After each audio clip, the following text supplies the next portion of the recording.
Okay.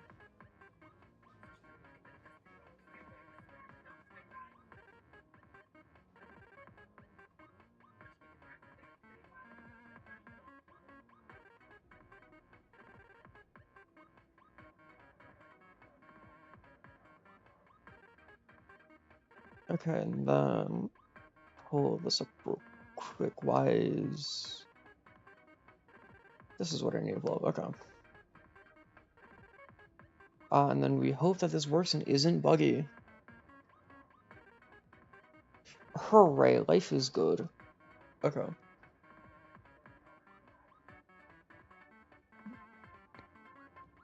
So let me do this real quick and let me make sure that no one is hearing my music. Yep, no one can hear my music, thank God. Okay. Then yeah, let's just hop into it. I just want to go over literally all 8 games that were played between these two teams, because I think it'd be fun. So here we are. And here's hoping my throat doesn't give out on me today like it did the last 2 times. Not actually, but my throat was dying.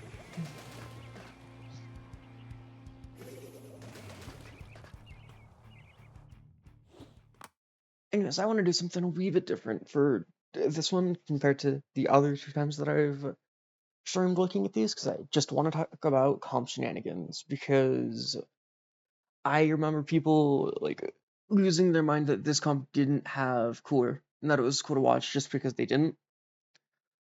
And I just like talking about comps because I'm a fucking nerd. I know what I am.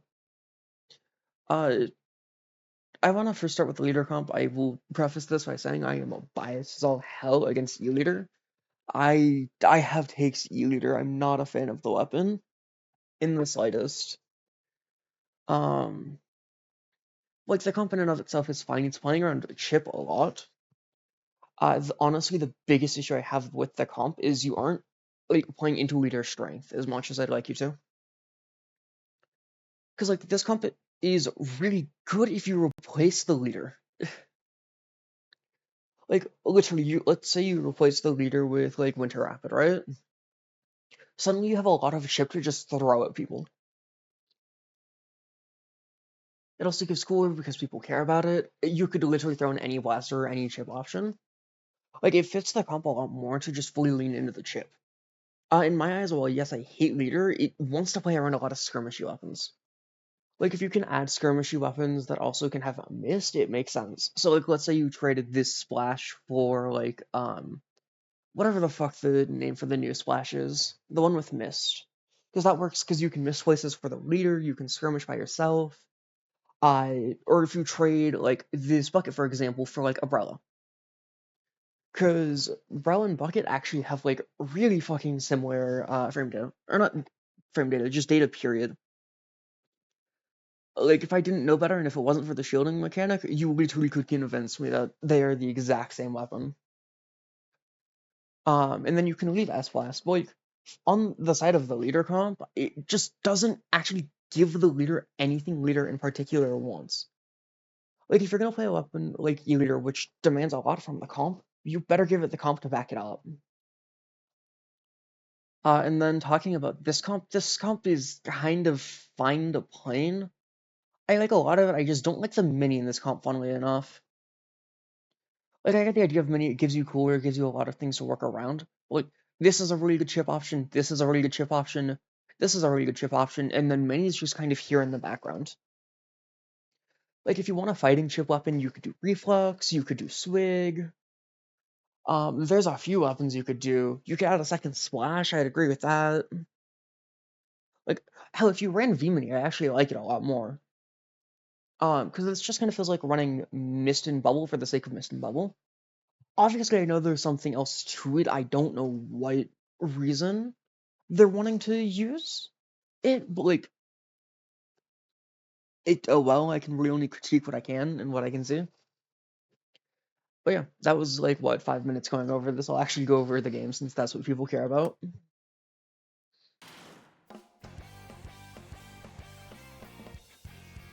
I'm really just gonna be focusing on two things watching this. I want to see what both teams do about the leader, and what Invincible Fleet does in regards to what they want to do for offense. And just pick apart anything that looks really funny to me. So yeah, like, this is honestly a perfect example of why I would much rather the bucket be a fucking umbrella. Because bucket goes up to here and tries to get an opening. I actually kind of like that. The issue is there's a massive fucking gap between them. Like, it's not quite the size of zone. It's not that bad, thank God. But it's definitely not, like, gone. Like, there is definitely a gap. It is notable. Like, let's say the splash went with them here. This makes a lot of sense to me. Because you're putting a lot of force, like, the bucket wants to put a lot of force on the left side, because if you get up, this is great. You can take their plat. Spot's like one of the big areas. Then you can do all sorts of things the second you get their plat. That line is fucking ugly. Or like you could go through block to get up into their bats. There's so many things you can do on plat. So going left makes sense to me. Literally, the issue is just that they're alone. So, like, what happens is the bucket just gets fucking dropped, and if you notice, the S-Blast and Splash are trying to come over. The issue is, this is in response to what's happening, not preemptively being ready for it. Why is my throat this weird mix of dry right now? What the fuck? Because, like, you have bucket going in all the way over here, right? You have the rest of the team who goes over here. Like, this is ideal world. The people over here have to be reacting. So, like, when things go wrong, you can't quickly save it. If you want to do an opening with a flank, you either have to be putting something, like, here which wants to stay alive, like, let's say you just put a tent shield, cool. Let's say you have a wall, cool. But you need to do something over here to stay alive, or you put two people on it. Because, like, I'm just gonna say, like, let's say that the S-Blast went with them, right? If S-Blast was here as they die, S-Blast just kind of walks over here and can shoot and just trade one of them. And I'm not sure if it'll get a second. I do not know how strong, like, individually each of these players are. Heyo. But yeah, like, if you want to have someone go left, they either need to be doing something to stall, or they need to be doing, or they need to have help. Also, I really fucking hate what this leader is trying to set up. I understand the idea, but, like, the person over here isn't actually doing anything. Like, I'd much rather having leader try to go all the way up here. Like, if you're wanting to commit 3 people through plat, be my guest. because that's effectively what they do. Just make it your goal to get leader up here, because the second leader's up here, it can start hitting fucking anywhere. Because leader from here, I believe, can actually hit all the way over to here. You get a really similar angle. Can I? Thank you. I wanted to get rid of that line. Like, leader also can from here reach all the way over to here, I think, which helps a lot of things. Like, if you're going to commit to something on an open, okay, Yoshi, okay, Yoshi. That's besides the point. Like, if you want to commit to a leader, commit to the fact that leader has that absurd range and give it tools.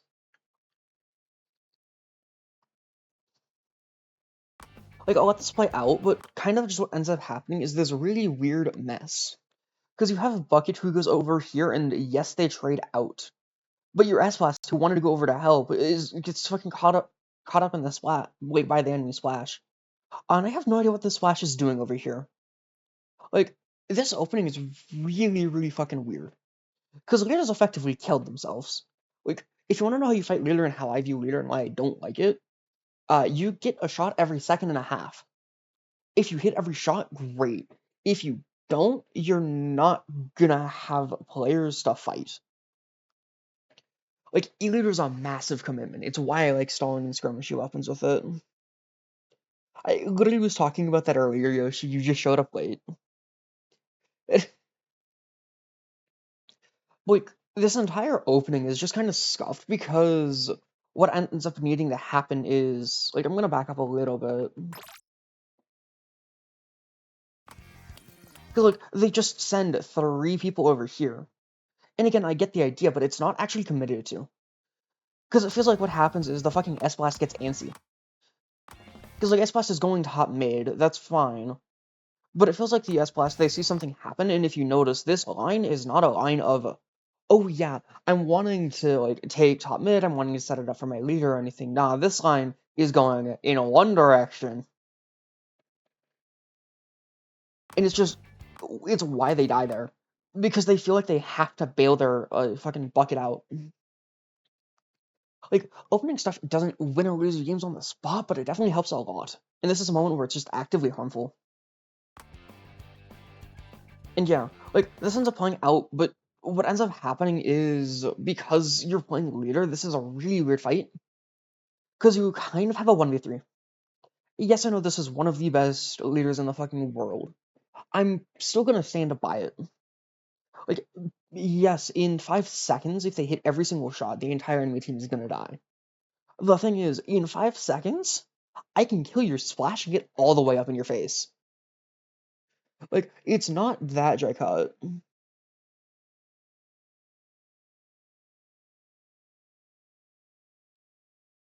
Yeah, you can definitely do that. I don't like the idea of stacking right Yoshi because, like, yes, you can put a lot of people, like, over here, get some attention, get some space, like, leader gets an angle like this, and just locks people behind a wall. Like, there's a lot of things you can do with it, but if you're playing for a leader, I want you to just play for the gamble, the fact that if my leader is good enough, your team is going to fucking explode in, like, 7 seconds flat. Hell, I think that's an exaggeration. Like, I think perfect leader gameplay, your entire team explodes in 6 seconds. Play for it. Like, playing back here literally does not give you many angles, because leader's angles are, like, this right now, and this right now. Stops there, and then you have a few angles over here. Like, because of where leader is positioning, they literally cannot influence half the game. So, like, because of where the leader is playing in this opening being so fucking bad, I'm sorry, I'm gonna call a spade a spade. Like, this splash has to just flat out win the fight, and has to win the second fight coming after them once they're low. And, like, all the leader's gonna be focusing on is the other anchor, and it's like, if this rapid dies, who gives a fuck? Like, it's not comfortable, but they're in such a good position where they can literally trade down. Like, you trade mini for splash, cool, that's fine. You trade rapid for elite, and, like, there you go. Like, you still have your splash alive. Yeah, moral of the story sure is to commit to an opening, or just to not run leader. But I can't just say that because I'm supposed to have, like, a lack of bias or something. But yeah, like, and if you notice, literally what I was saying kind of ends up happening. Like, I think splash overcommits. I think Fleet Splash should have just fought over here. Like, just go kill the Splash real quick and you can let your Rapid do their work. Like, I want to point something out. This leader in 20 seconds has gotten 1 kill because they're standing here. Like, I get the idea is, yes, you make people take a very uncomfortable angle. Because, like, this is the leader's sideline, and it's really scary. Like, it's really not that bad to work around. If you know exactly what you're doing, this isn't... I honestly would happily work around it.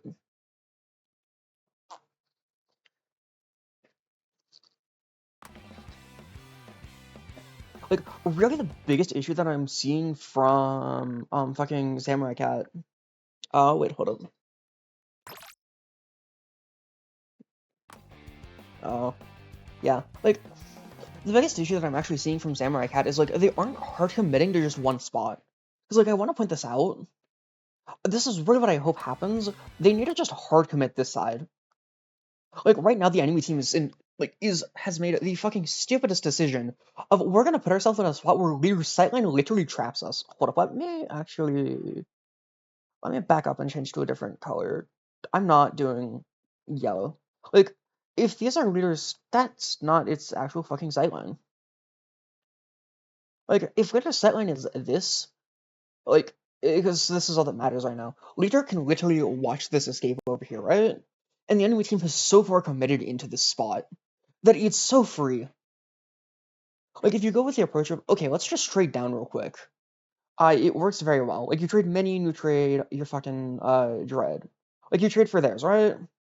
Let's say that you hard commit. Let's just say that your Bucket and Splash die, because that's probably fairly realistic. Like, your S-Boss just stays alive here. You suddenly have a flat-out 2v1. And, like, now those leaders are a lot scarier, because if you're trying to deal with a fucking, S-Blast, you can't. Because you have to worry about that leader sightline. Like, it doesn't end up happening, though. Like, there's a really good spot set up. Like, yes, they end up somewhat trading, but this still isn't a good situation. Because now the enemies are actually splitting up a little bit. Like, this Dread is in a fucking useless part of the map at the moment. But Mini is also safe.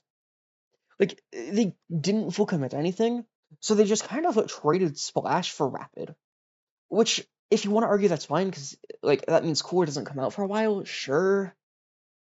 I don't like that approach, though. Because, like, right here, these two literally have the ability to force a fight. It's just, if they do, they're probably going to get slaughtered. Like, let's say that these two just decide to, like, let's say these two just decide, okay, we're going to push over here, we just want to fight this Dread real quick. That's fine, but Mini is literally just going to turn and shoot them. So, like, what you'll probably end up having is, like, you'll straight out Dread, let's say the S-Blast dies, because that's probably a bit more realistic, because it's clunky. And then, like, now you have a flat-out fucking 50-50 of who wins the fight. And if you have to rely on a 50-50 for a fight, you fucked up somewhere. And then again, like, this leader isn't in a position to actually help if a fight breaks out over here. Like, it's really why I want this leader to just go up here and just sit here. Because if they got a leader up here and the game is, okay, let's play defense for the leader, suddenly this sightline is fucking terrifying. And now, like, the two teammates that are coming over here, let me swap over to pink. Like, the two teammates that are over here can literally just walk in for free, shoot them. Because, mind you, this is the only angle that is fucking safe from the leader. Like, this is free, and this Mini just doesn't get a say. Hold up, I'm gonna change something with settings. Give me 2 seconds, since I'm... we're going to shift these two around. Because I use yellow a lot less than I do pink. Like, what's gonna end up happening here, if you notice, is, yeah, like, they literally just get slaughtered because they tried to do what I was saying and was what I was afraid of. It works, but this shifts into a 1v1. Like, two 1v1s. Which, again, is fine, but you rely on 50-50s at that point. I'm backing up too much for this, whatever. Because, like, I just want to point out the situation that Samurai Cat had here. Oh, hey, look, they're being dumbasses. Like, the entire enemy team, or, like, half the enemy team is just trapped over here. Because, like, if they committed to this here, like, let's say they committed and they just trust leader's gonna hit their shot, Literally, this is the freest trade ever. Because this is the game state, and you just have 2 players alive to go set up and do whatever the fuck you want to. Instead, what happens is they end up taking a while. So, like, you get this really messy scenario. And now, like, you're stuck in the fucking 50-50 jail. And yeah, they win it, but it's so messy, and I'm not seeing one dedicated plan that I'm looking at and going, yeah, that's what their intent is. Like, cool, they killed the splash here. Please tell me they just move up. This is good, okay. So, like, Samurai Cat has actually done the one thing that I want them to, which is get the leader up here. The biggest issue right now is, and this is a really similar principle to tower control, and also why I'm a fucking advocate for all modes. So on tower control, you want to push ahead of wherever you want to go. Like, you want to be 1 checkpoint ahead at any given moment. So that means if you're trying to set someone up there, you need to at least have an eye on this area. And no one has an eye on this area. So what's probably going to happen is the leader's just going to fucking explode. Okay, leader doesn't die, but this leader's out of the action, and now you have, like, everyone is so split up. Because Samurai Cat's win condition is, what can we do to set up this leader over here?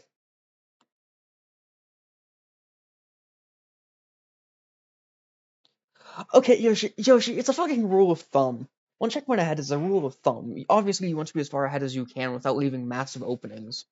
But, like, whenever I do review and coaching with people, if they are less than 1 checkpoint ahead, I will yell at them. If they're more, I'll tell them that they're stupid sometimes, but I'll at least respect what they're doing. Because, like, 1 checkpoint ahead is the fucking minimum. Like, here, if you notice, they aren't actually doing anything to set up their leader right now. Like, I know it feels really fucking dangerous to set something up over here, but, like, you have strikes. You can strike over here, just to give a slight opening. Like, doing something like this literally smoke screens the leader, so leader can get back up to top mid real quick. And you can have someone push over here. What I think is going to happen instead is... Wait, hold up, what are you saying, Yoshi? Oh god, Yoshi.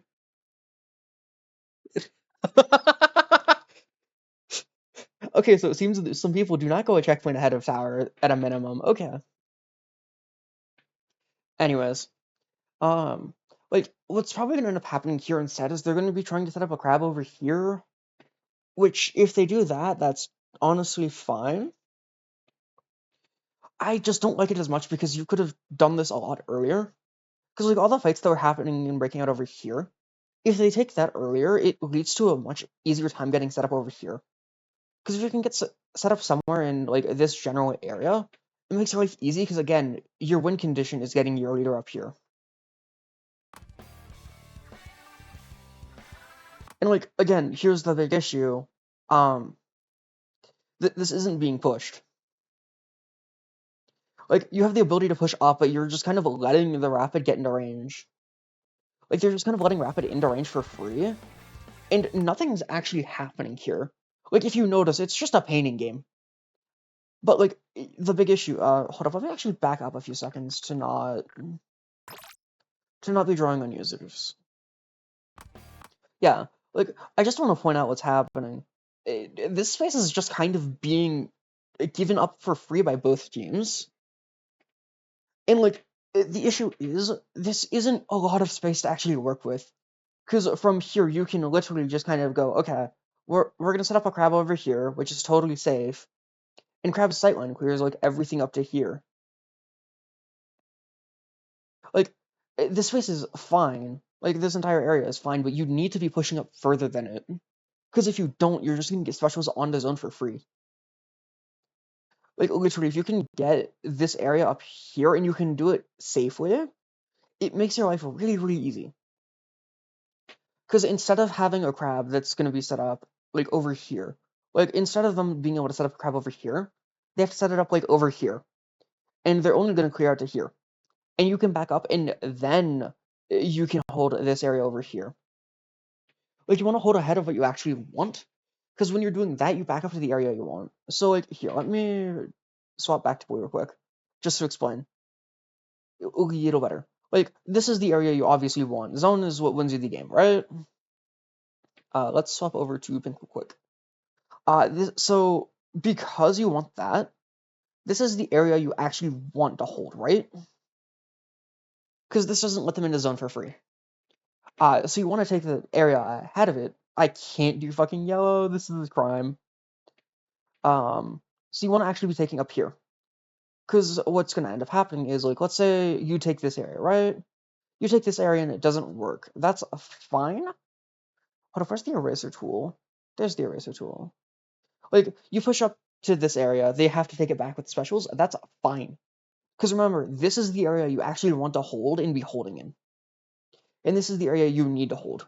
So let's you just walk back without needing to worry about anything. Okay, then. Good to know. Wait, yeah, like, if you want to play zones, you need to be playing way ahead of where you actually want.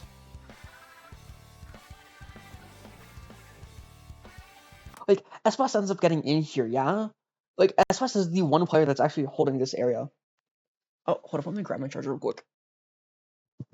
Unfortunately, I was expecting this because streaming kills my battery. Where the fuck is the Discord? There it is.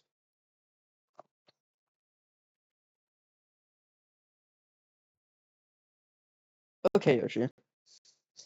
Anyways, like, the SWS is really the only player who's taking advantage of this area being free.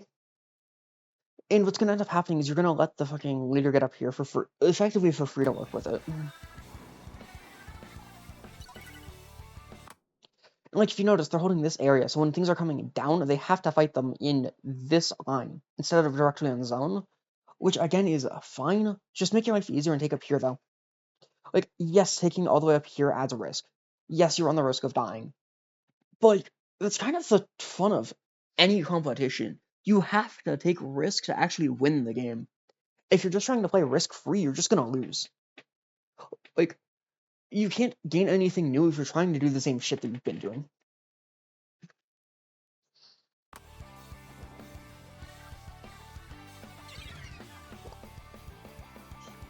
Like, Samurai Cat just kind of wins their 1v1s, which is fine, but again, I don't think relying on 1v1s is a good idea. And like, here's another moment. I'm gonna be swapping over to look at fucking Invincible Fleet here, since I think the game goes on for a while. Because we're not gonna be seeing a ton of change from Samurai Cat, I don't think. But like, you literally have your splash who can push up here, you have your S splash who can match it, and there's a flank, cool, you're just gonna have two people stare at this real quick. And like, suddenly this is really terrifying, and yes, I know there's a fuck-ass crab over here, which again, if crab gets removed from the game, I think the scene gets a lot better. But this crab isn't actually gonna be helping fight.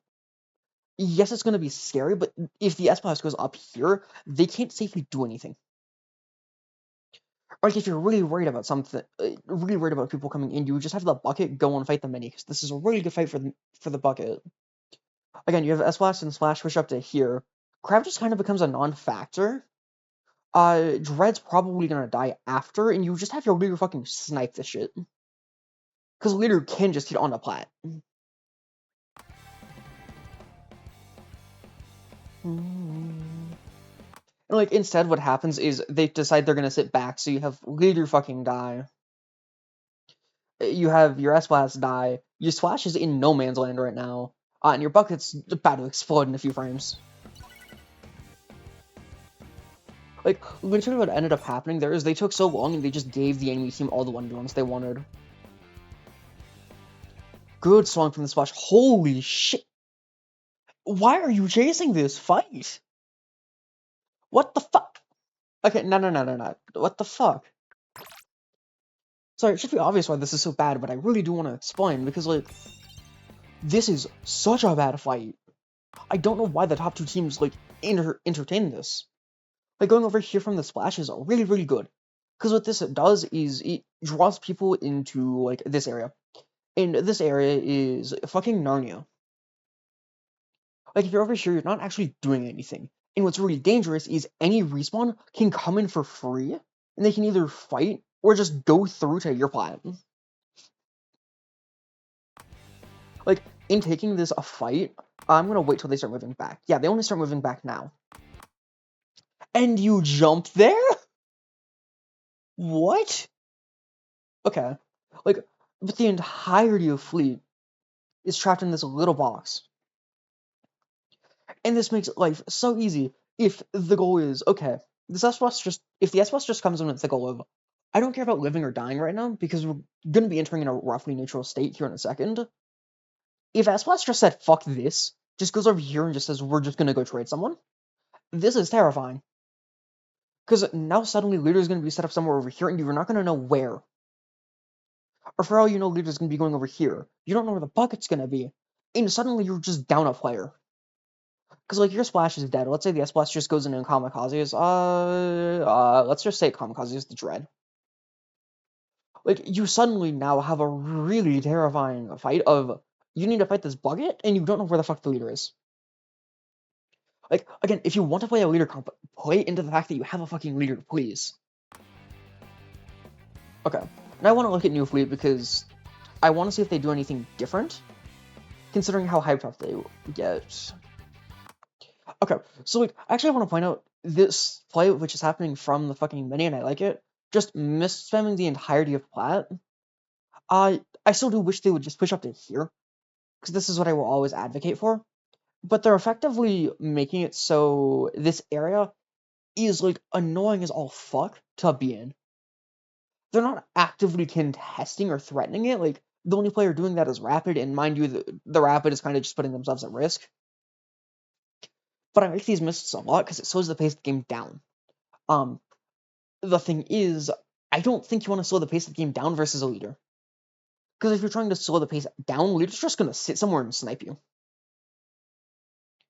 Like, when you're playing a versus a leader, the name of the game is you need to find something to dislodge or kill the leader, or you need to just play fast enough to where, oh no, it's going to kill 2 people in 3 seconds.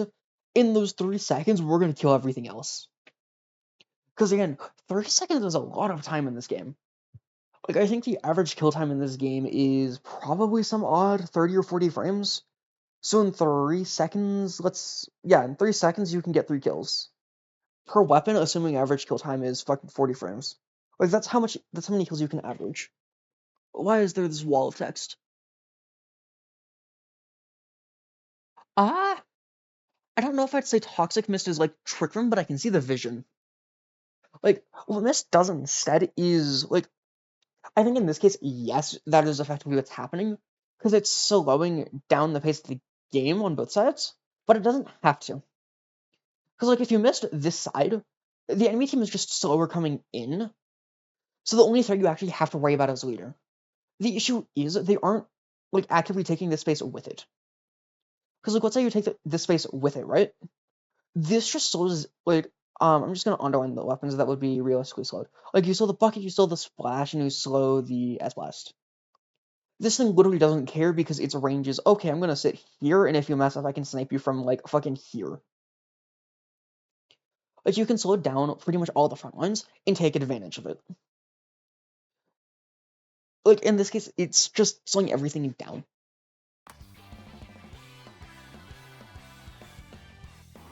Oh god, these strikes are fucking stupid. Like, I want to point out, like, these mists are good because it's preventing the enemy team from just going over here. Because if they were smart, they just take this line. Like, because this line just gives you a free in, you dislodge this entire area, you can trap people over here, like, this entire area kind of just gets covered by having someone go here and fight. And then you can just have people go over here. The reason these strikes are bad is it's not actively doing anything to push the enemy team away. Like, don't get me wrong, I know that this map is a fucking pain in the ass or this zone is a fucking pain in the ass to cap. Here's the real big issue, though, and this is the biggest issue I run into. You're striking versus a mini. This thing can solo outpaint it. You're striking versus a dread, which can also solo outpaint it, and you're doing it versus a splash, which I'm fairly sure can also just solo outpaint it.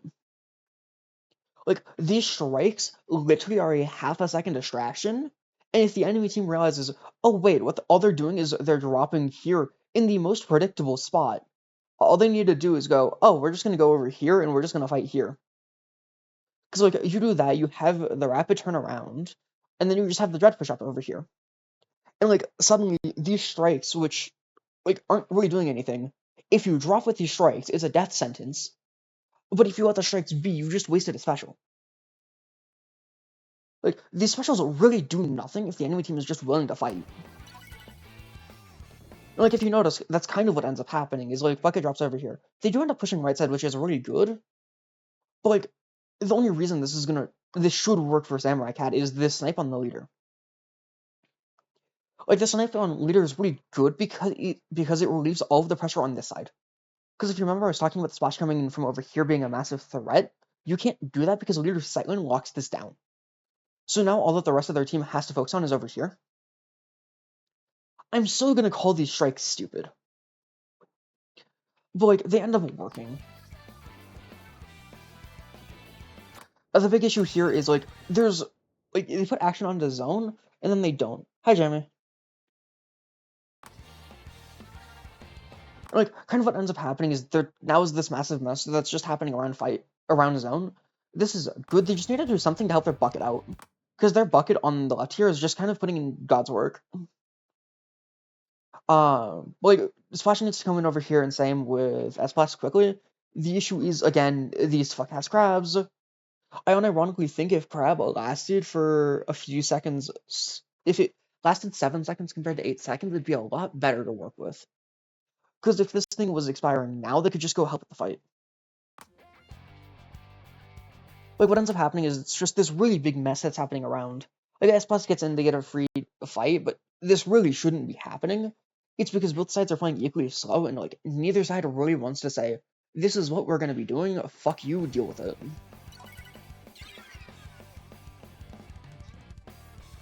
I love how I said it. Yeah, I was gonna be focusing Invincible Fleet, and then I just start focusing back on the fucking leader team. Because I want to look at leader and tell people how to play leader stuff correctly. Because I hate leader, but I also think leader is played very, very poorly in general. So, yeah. I'm just gonna look at Invincible Fleet, because I just want to point some stuff out with them, because they do end up winning. I just want to point out, like, I really wish they'd just push this side. I know it's dangerous, but the thing is, like, let's say you have the Rapid go over here, right? The great thing about Rapid is all of these weapons look at it and go, oh, that's a Rapid, I can fight you. But the thing is that you're just drawing attention over here. Like, this entire right side is free, and if you ignore the Rapid just gets up to here and starts making your life annoying.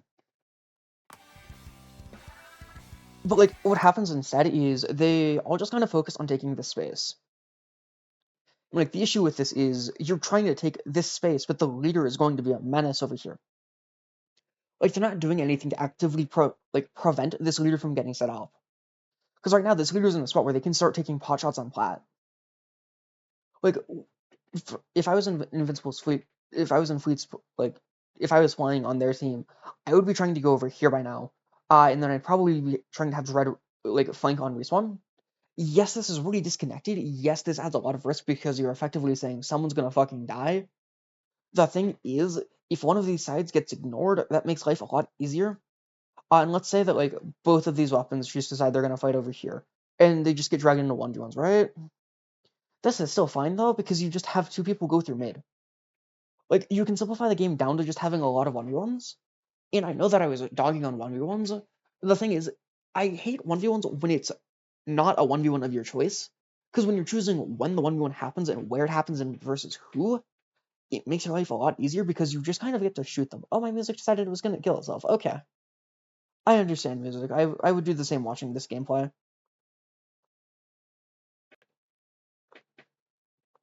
Okay. Give me back my pen.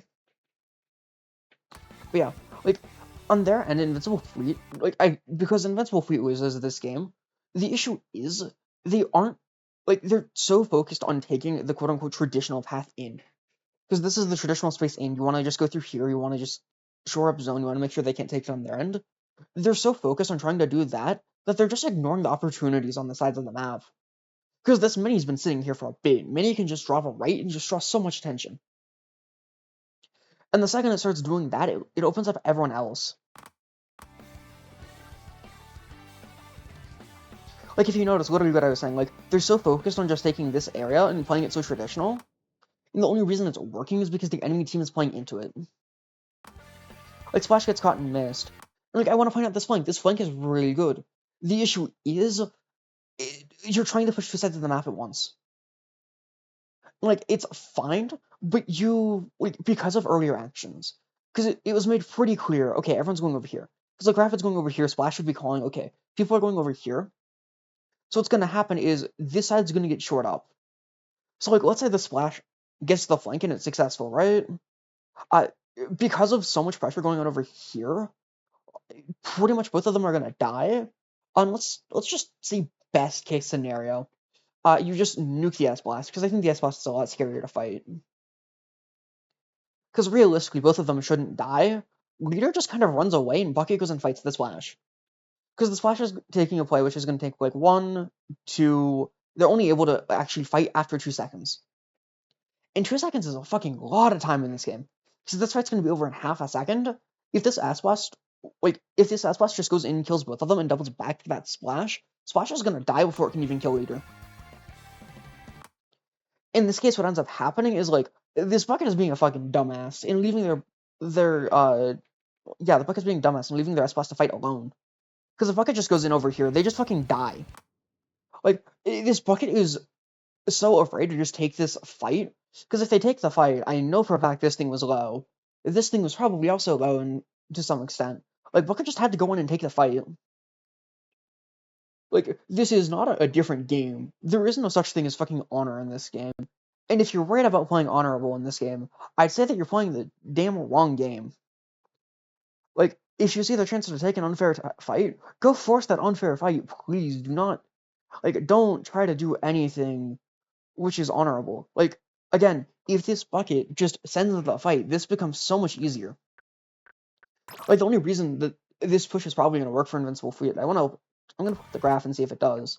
Yeah, like, it ends up working for an Invincible Fleet, but I don't think this is because they made the right play. I think it's because the Bucket over here was fucking terrified for some reason.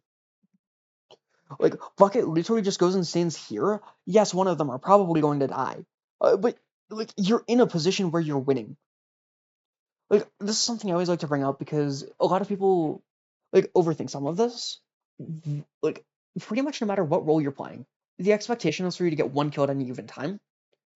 Slayers are different. Their expectation is to get 2 kills because they don't need to worry about the rest of the game state. Right now, if the enemy, like, if Samurai Cat just said, fuck it, we're just gonna trade. You trade the Buckets, cool. You trade the Mini for the S-Blast, and you trade the Leader for the fucking Splash, right? Cool, everyone's dead, it's a double wipeout. Here's the thing, Samurai Cat is in control of the zone. So by the time that both sides can actually get into zone and start fighting, timer should probably be down at 30. Like, it should be down at 30 or 20 ticks, which is game ending. Like, considering how slow the game has been played so far and how, like, neither side is really that far in the push, getting down to 20 is game ending. Because it's been fairly back and forth. Now, granted, I think it's been back and forth for stupid reasons, but still. Yeah, like, this ends up working, but, like, you have to burn a crab over here, which, like, realistically, if you just sent this side earlier, you don't need to even worry about specials. Like, if it has to burn an entire ass crab for the leader, and you have to rely on the enemy team messing up. Because, like, what ends up happening is the Mini and Dread have zero gripes taking an unfair fight. And oh, hey, look, this unfair fight, which the Bucket had with their S-Blast over here a few seconds ago, suddenly gets turned on them. Hi, Cat, do you need something? Also, I want to point out this. This is perfect. Like, you're getting people up to here. This is what you want. Like, you have Dread and Rapid up here. I'm actually so sad that they lose this. What probably ends up happening is they drop. Yeah, like, getting people up to here makes your life really, really easy. My biggest gripe is who's up here. Like, you have a fucking Mini. Get up here, Mini. Like, if you get the Mini up here, like, Mini goes over here, cool, they pop a bubble. Like, suddenly the entirety of Bath is off limits. And then you can have Splash watch the flank. Because Splash is a lot more mobile. Like, if you have Splash over here, this is great. Splash can move over here quickly. They can go over here. They can go behind and, like, paint zone if they strike. Like, all of these things are for free if they try to set it up. The issue is, your Splash is in fucking Narnia. And like your mini should be up front, because if you're right about the flank, why are you having the mini? One of your weapons that can fight best. Watch the flank. Like you want your mini up here because your mini can fight the best, and you can make sure nothing can like do shit. Like again, you get mini up here, you bubble. Like literally, the leader gets misted. Like let's say leaders over here, they get misted. They just get fucking dropped by the rapid frame one. Like there's so many good things with this play, but you just need someone else up with you. Because like what's gonna happen is the S-Boss can drop for free, and notice they try to take a fucking honorable fight in a 1v2. Don't do that. Like there's two people over here. This area is going to be hard to contest. Don't be a dumbass. Just go around it. Um, like you don't need to play honorable. You don't need to give them the fight. Um, sorry, I'm being fucking hateful, but I really don't care. Like this is again really good. This setup is great. It's just you don't have someone working with it, because it's probably gonna happen as Flash can break out. Like this is really good, and if you notice, what's happening is they can't actually do anything because of what's going on. Wait, okay. For a second, I thought the Dread got up onto their fucking bats.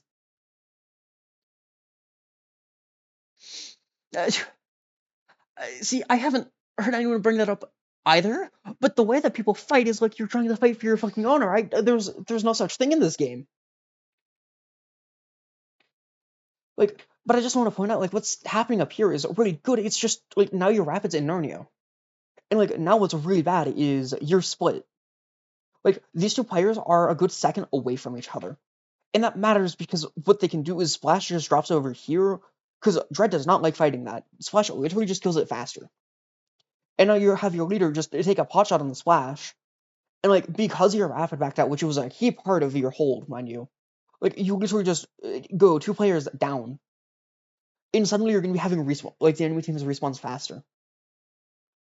Like, if you want to commit for a play up to here, which, again, I think you really should, because if you noticed, this was the freest fucking hold up here. It's really easy to just hold up here. But you need to commit your team to it. Like, this isn't something that you just do and you were like, oh yeah, we're just gonna put 2 people and we're just gonna have people back up and watch to make sure nothing, like, fancy happens. Nah. If you're gonna do it, you're doing it.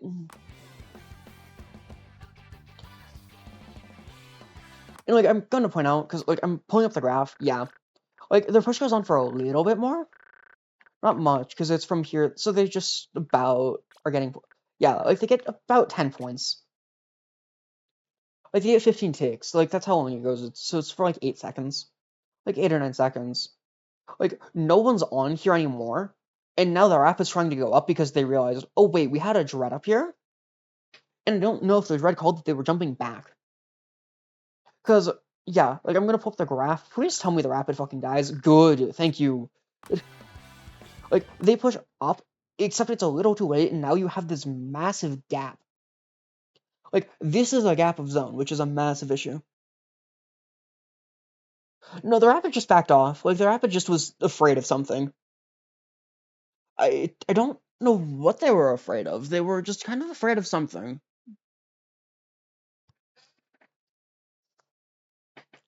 Like, I want to back up just to be sure, but I'm very sure they just kind of were up there, and then they said, nah, fuck this. I got better things to do. Which, mind you, they don't have better things to do, because holding up there is the best you can do. Yeah, like, right here, there was... I guess they might... No, they literally killed a bucket. There's no reason for them to back up. Were they wanting cooler? I think they wanted cooler. And then realized that was a bad play. I actually don't know why they backed up. That was kind of foolish looking back at it.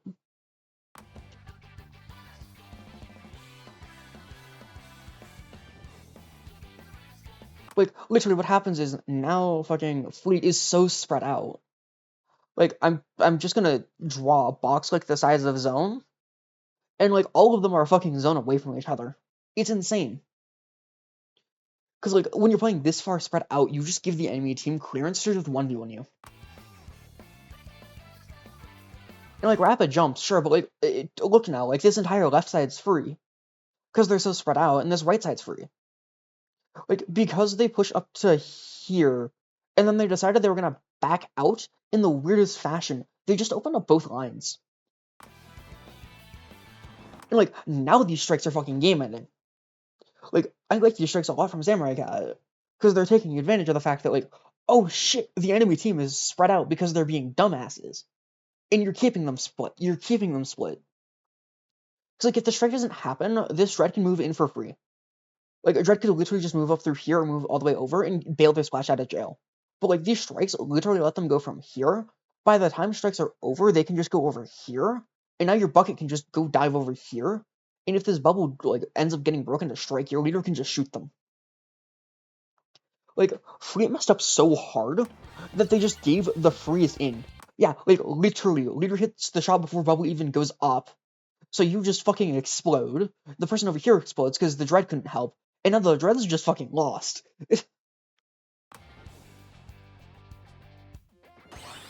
Yeah, like, that was the freest retake possible because they just didn't commit. And, like, this is gonna be perfect. Please tell me they KO. They KO off this push. Yes! Thank you! Someone finally shows it! I've been looking for a game for this because so much of fucking NA doesn't do this shit. Sorry, I'm being a hater. Like, if you notice, they're actually playing to their win condition now. Like, they're putting 2 people in this box and their leader should just sit here. Like, I'm just gonna keep these points because I want to just let them sit there. Like, I think the bucket's on the wall. Yeah, bucket's just kind of playing this game on the wall. And then, like, you're holding Booyah over here. But if you notice, the entire enemy team can't drop here anymore.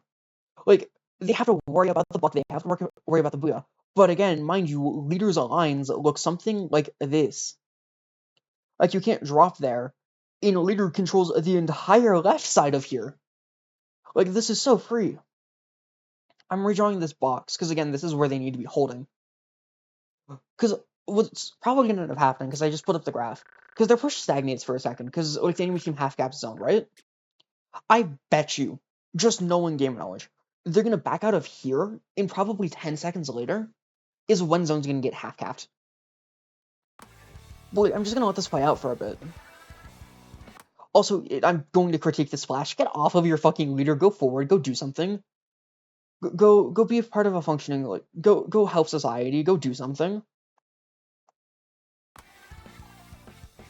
Yeah, and like, now they're setting up Crab. So they're holding a little bit further back than what I like, but that's fine.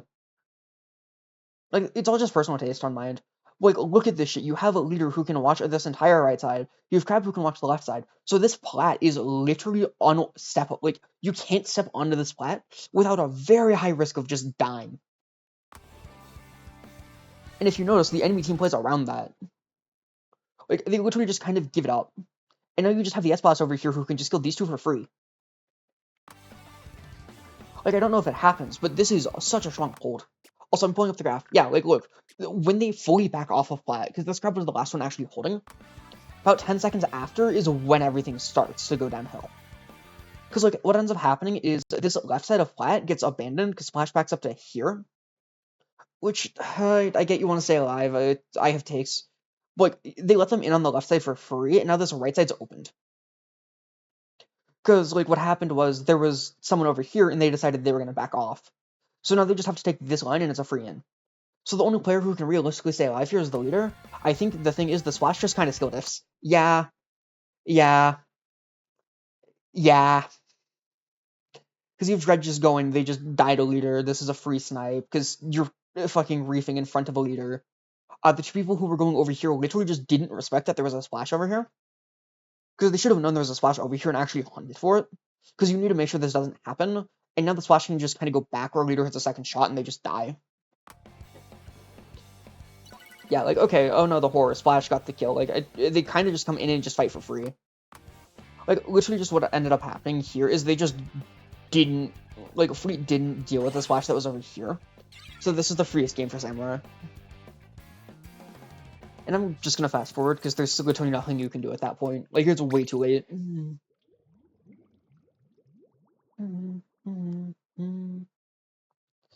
Hold up, give me 2 seconds to check some things to make sure I'm not getting fucking hounded by people. Oh, okay. Okay, then, that's fine. But yeah, like, I want to look at a few of these. I don't know if I'll look at all 8. Honestly, I'm just going over Urchin, because I don't quite know enough about Urchin personally. Hold up, has my stream frozen, or is this just on my end? Because I have stream pulled up on a different thing to make sure that I can... Please tell me that my stream hasn't fucking frozen. Okay, yeah, it was just on my end. Cool.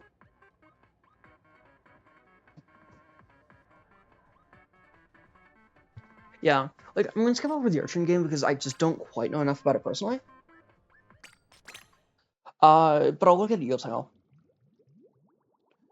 I want to look at Eeltail and Miko because I want to point out some issues with Samurai Cat. I'll probably take this set to look at the issues of Samurai Cat, and then for the next one, point out what Invincible Fleet does right. Okay, this comp is a fucking interesting as hell adaptation. I like it.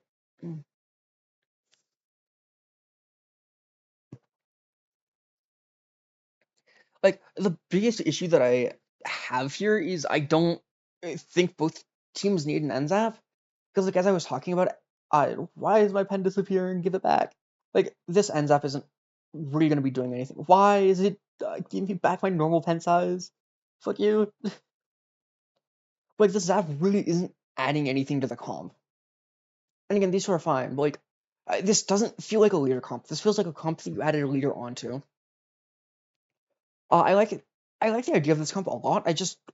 I really hope they play it fast. Because if you play this comp slow, you're gonna suffer.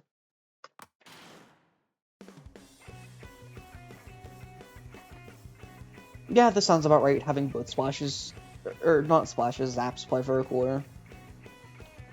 Yeah. Like, I want to point out what's kind of happening here. This is just both teams just saying we don't want to overcommit to a fight, which is fine-ish. This is just kind of a game of getting cooler in time. The biggest issue that I honestly see here is, like, Fleet felt this, like, I don't know what fucking cat possessed them, but they just got the fucking zoomies. Because, like, you have someone go all the way in over here, which this play in and of itself is fine. You need people backing it up. But they die over here, which is fine. You have the mini who wants to, like, challenge the fucking leader's sightline, so they die. And now you're just gonna have two people push over here, and they're gonna die. And now the Zap's gonna be left alone in this tiny corner, just bawling their eyes out, because you can't do much from there. Oh, okay, why is that? What the fuck? Why? Why does the leader back up to Narnia just go tap shot this fucker? I guess it's kind of reverse. What the fuck is going on? Just go shoot them, please. You have the freest fights. Thank you. Yeah, and like right now, the enemy team like accepted that they accepted a scrap over here, which you shouldn't do, because if you're gonna accept a scrap, this makes the leader life easier. The leader's life easier. Like it ends up half working out, but the thing is, they're just kind of giving up space. I'm gonna let this play out for a bit. I really think the biggest issue is Fleet's not just pushing their advantage, or not Fleet, fucking Samurai Cat. They just have a few advantages and they just don't take it. Yeah, like I want to back up a little bit because I know that they lose this game from the open. Like from what they showed on opening, they shouldn't have actually lost this game. Because like from here, this is the freest fucking fights. Like just go over here and shoot this fucker. Go over here and shoot this fucker, and you just run out. Because again, you're playing a leader comp. Make your win condition getting that shit to up here. Like, this is your win condition. You get leader to here, and its sightlines are terrifying. Like, it can watch everything over here. It can watch, like, there to... Hold up, let me actually do... Yeah, like, it can watch there to there. It doesn't have a perfect sightline. But, like, it can literally just kind of hit wherever the fuck it wants. Your win condition is your leader if you're gonna play the damn thing. But, again, if you're gonna play a leader, commit to the leader, please. Like, you have the freest chance to just go in, and they just don't commit to these fights. Like, they literally don't commit to the fights hard enough. Which is what ends up failing them here. Because, like, this SWS is so willing to just go and commit to the fight. And yes, this ends up working for a second. Like, right here, you have effectively a 2v2, and you have a leader in the background who's looking for shots. Like, just go send these fights. Make this a bloodbath. Kill everything. Because your goal here is, again, get your leader up to here. Like, if you notice, what Samurai does is they back up. Like, one of them dies, and then the S-Blast just backs up. And, like, the biggest issue is they put a lot of force down here, right? Like, they effectively put, like, 3 people's worth of force down this direction. Which is fine. The issue is the enemy team. Hold on one minute. Let me swap over to yellow. The issue is the enemy team also was putting 3 players worth of force back, right? And, like, this is fine. One of the players dies. One of their players dies. This is fine. The issue that happens is, for whatever reason, the S-Blast decides they're going to back up, right? The issue, you didn't wipe the enemy team. So this 3-player, like, all 3 players worth of force is going to keep going. Like, you can't be surprised when the same amount of force just keeps going. Because that's what ends up happening. Like, the leader, holy shit! They wanted this thing dead. Wow! Wow, that's spiteful. I love it. But, like, there is so much force coming in here. And what's gonna happen is Fleet should just full commit these fights and win. Yeah, like, they just full commit in on these fights, and it's just free. And, like, yes, it gets bloody. Yes, their bucket dies. Yes, I think their S-Blast died as well. But, like, if you notice, they have a 2-player advantage. Like, you have these 2 players versus the leader. Like, this is so free. And, like, I want to point out, look at what the NZAP is doing. They're gonna go hunt this thing down to the ends of the earth. This is what you want. Like, yes, one of your players are dying to get this set up, but, like, the enemy team now has to only deal with this much area. And, like, yes, this is a massive area, but let's break it down section by section. So you have up here, which is, like, relatively safe. You have west, which is literally just a death zone. And then you have, like, this area over here. These are really the 2 only areas you have to work with. Where is yellow? There's yellow. Like, obviously the enemy team has, like, all this space to, like, just get special from. Don't get me wrong on that front, but they can really only fight from these 2 main areas. And if you have to do that, I'm just gonna park my S-Blast right here, and I'm just gonna get my mini or bucket to just park right here. And it's just game. Okay, give me back pink. Like, if you notice, what's gonna happen is the enemy team just can't get in smoothly. Like, what ends up happening is Fleet pushes up to here, which is good. Like, the second you push up to here, it starts being so much harder to get past. Because, like, if you notice, the second that anyone on the enemy team gets even close to this line, it's just go kill them. Like, that's all you have to do. And now you're left with a fucking mini versus leader, and mini can just go push this. I'm leaving this line here intentionally, because I want you to see what happens when the enemy team approaches. And, like, notice, they are comfortably guarding this line. That's kind of all they're doing. And, like, oh, hey, look, someone's gonna start pushing this line. Wouldn't it be a shame if we have Zuka? Or wouldn't it just be a shame if we have 3 people who can shoot the S-Blast? Oh, yeah, and then they're gonna pop Booyah. And look, like, someone got through the line, right? And then, like, look at this shit. Like, here's a strike, here's a strike, here's a strike, here's a massive fucking Booyah. Like, you're not actually getting past this fucking line. Like, your goal should always be to get up to that line, because once you are, it's almost impossible to get past. And, like, this isn't even hard to defend. This is just free. Like, if you notice, the Zap was going to try to go forward, but, like, okay, let's see how they could go. They could go forward into the Booyah Bomb, go forward up to here into a strike, go forward up here into a strike, or just back up, which is what they do. And, like, I'm gonna finally clear this, but again, like, the line is here, and again, the second they just get fucking close, they explode. And at this point, it's just too late to win the game. Okay. Okay, there's a little bit of a zone fight, but I'm not gonna worry about that, because it's a zone fight. Like, I just want to point out, like, what happened and why it mattered. Because what happened was Invincible Fleet pushed up to here, right? And they just kind of made this line. On this stage, if you can get up to here, you're kind of just golden. Ideal world, you want to be, like, getting up to here and here, because these spots are absolute nightmares to get you out of. Like, those 3 spots, like, you effectively just kind of push the line up to here. Actually, no, that's not where the line would realistically be. Like, you realistically kind of just end up putting the line here. If you can get, like, people up here, you get people, like, up here, you get people under these ledges. Like, it's really rough to get past it, but you don't need to go that far. Like, that's just my personal taste as a Termite player. I like pushing that far in. But you need to at least push up to this line, right? There we go. I don't need to worry about threading now.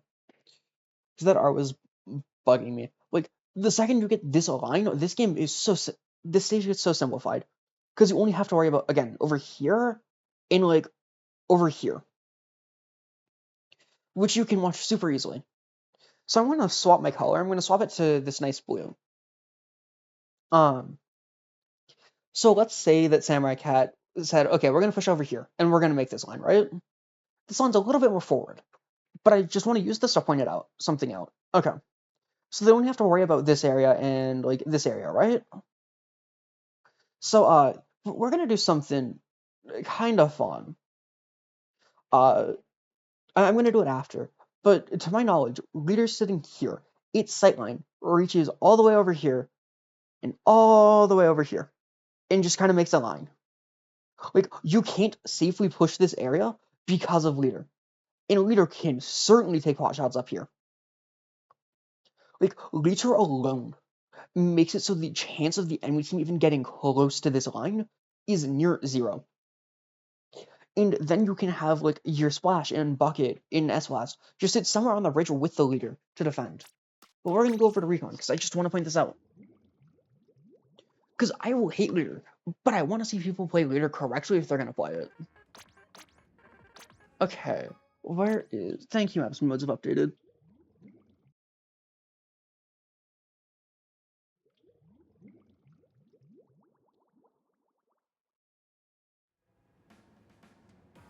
Okay, cool. So I wanted to check my phone real quick and make sure I wasn't getting texted, because there's a few things going on. Okay, where is E-Leader? There it is. Is fucking Eeltail in the rotation at the moment? It's not quite Eeltail zones, but it's good enough. Because really not all that much changes on Rain's variation. I'm just going to take advantage of Gambit and push to their side.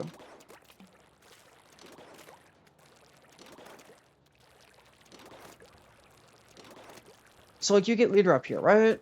Let's just look at the angles this thing can hit to. So I can hit all the way over to here, and I can hit to there. So, like, I stand corrected. E-leader can, by itself, watch this entire side. And if I'm sitting here as a leader, I can just, like, check everything up here. Like, your win condition, if you're playing leader, get this shit up here. And, like, if you want to talk about shit that this thing can do, if this thing is pissed at you, it can just stand here. And, like, I can start hitting into your spawn. I can take care of any option that you want to do. Or, like, if I stand here, for example, I can take care of almost any option you want to do. If you're gonna play your leader and put them in good positions, please. Because if you don't, you're gonna get people who are pissed at you, like me.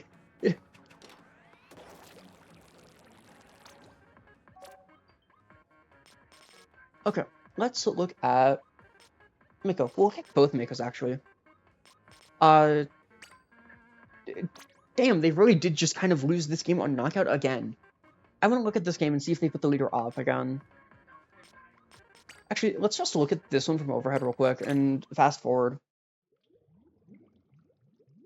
Because I'm just really curious if they do end up actually putting leader all the way in.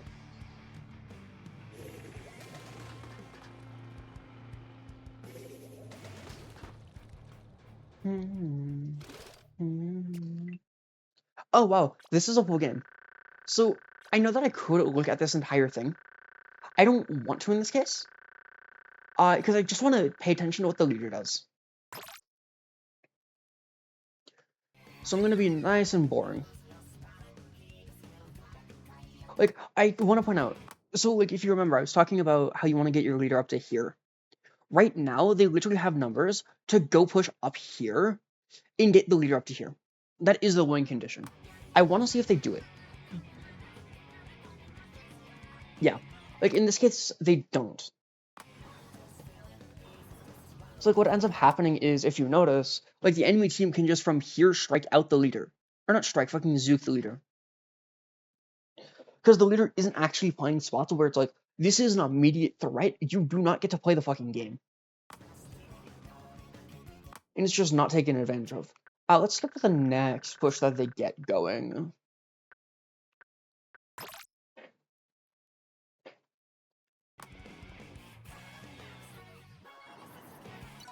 So, like, this is fine. They end up capping. This is good. Like, I want to point out again, look at how free of a fucking line this is to get your leader up here. Like, getting leader up here is a literal win condition. But they just don't. Like, they're so worried about the SWS behind that they don't push their leader forward. Like, the leader has literally not left this squad in 2 games. The only time that they've left is when they get forced out. And, like, look at this shit. I mean, making just that dot and forgetting to erase it is accurate. And look, they go back up to it again. Like, this leader is the most predictable leader player in existence right now. Let's look at this one as well. Like, look, I'm just leaving my pen here. Like, honestly, I'm just gonna box this little area, because this is where leader's been. I just want to see how long they're in this box. Yep, they're still there. They're still there. Oh, hey, look, they got Zuka again. Like, this shit is simple. And then this is their final push, which I think goes a good distance. And I want to see if they actually put their leader out. Like, this snipe is perfect. I want to point out, you have a numbers advantage. They need to push this fast.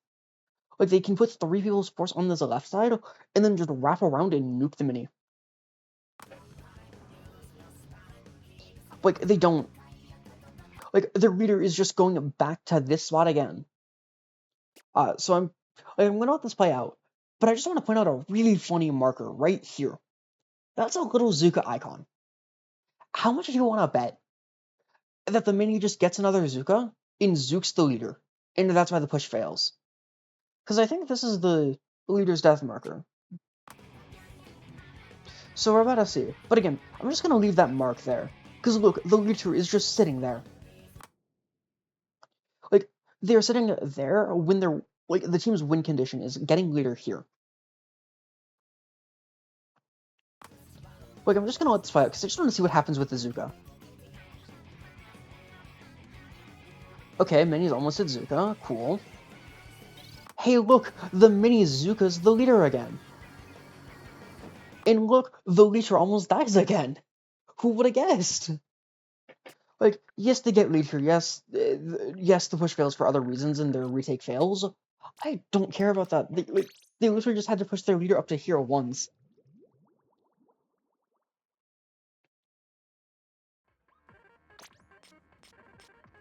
Okay, and now we can look at the Mako games.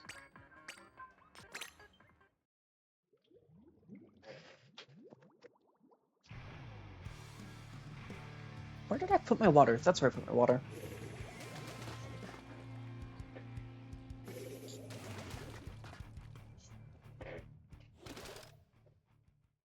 Hold up, let me check something real quick. Don't need to look at the projector real quick. I need to... Do you... Okay, cool. Give me back my phone. So like, I'm just gonna do a similar thing. I know I said I was gonna focus on Grand Fleet or on Invincible Fleet. I'll be real. I don't want to look at this comp. This comp is boring. Like, yes, they have a Nautilus here, cool, but like, I'm sorry, I find this comp boring to look at and watch. Especially because a lot of what's been happening is they're just kind of sitting back. Like, both teams are making pretty much identical mistakes. It's just that all that Invincible Fleet does is they will eventually push up to a win condition spot.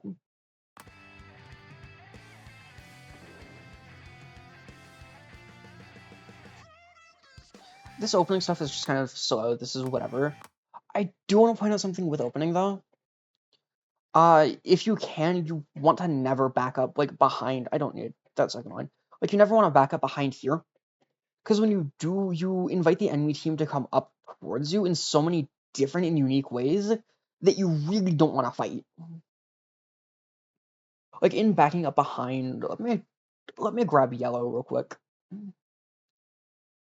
Like if you back up behind this line, you just kind of open up everything to come towards you.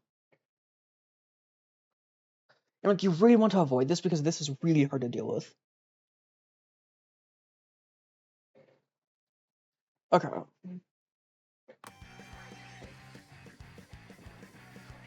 And then like yeah, like literally if you notice, hold up, I want to say something. Yeah. Okay, I will shit on Dread because I will just shit on Dread. You can't stop me.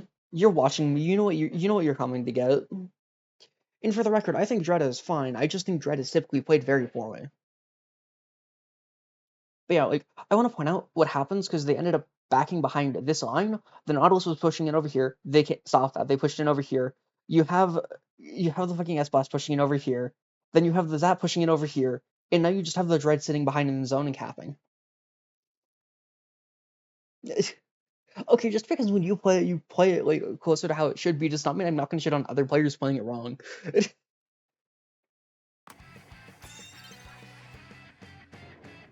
But yeah, like literally what ends up happening is they have to rely on like just being able to 1v2, and I think this is more so Invincible Fleet just plays wrong.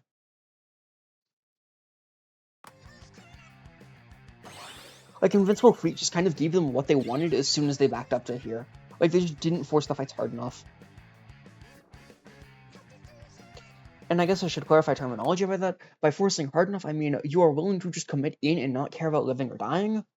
Because for some fights, you literally just need to go in and just kill. Like, it doesn't matter the cost to just go in and kill because the reward is so much higher. This crab is fine. I just want to point out, like, this is the biggest issue I have. This liter is sitting in Narnia.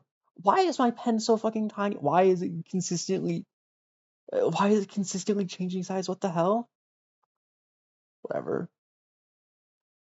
Like, liter has been consistently going, like, over here. And, like, liter's taking positions you want to take when your first push fails. Like, this is a recovery position. This is not a pushing position. The thing is, like, there's zero need for them to be in a recovering position, because you can get Bucket to go over here, you get S-Boss to go over here, you get Splash to go over here, and then you just kind of set your leader up over here. Because again, like, if you can set your leader up over here, it has sightlines all the way over here. So, like, none of this is safe. It has sightlines all the way over here, and, like, none of this shit is safe. And then it has sightlines, like, over to here. And if leader really wants to be spiteful and just take a charge hold to your head, it's just gonna, it can kill you, like, all the way over here. Like, leader sightlines over here are fucking game ending. It is a literal win condition. The issue is you keep playing your leader in recovery positions. Because I think between these two teams, there really isn't an insane like, gap in skill. They're just playing leader and they're playing it poorly.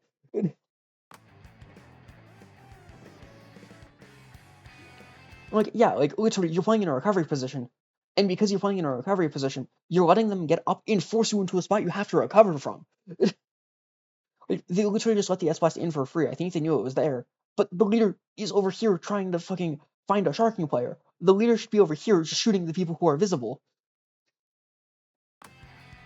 Like, they just let S-Blast in for free, and now they have to recover. Except now they have to recover with their splash, who was the only player doing the correct play. Now they have to recover with that splash and not being able to fight.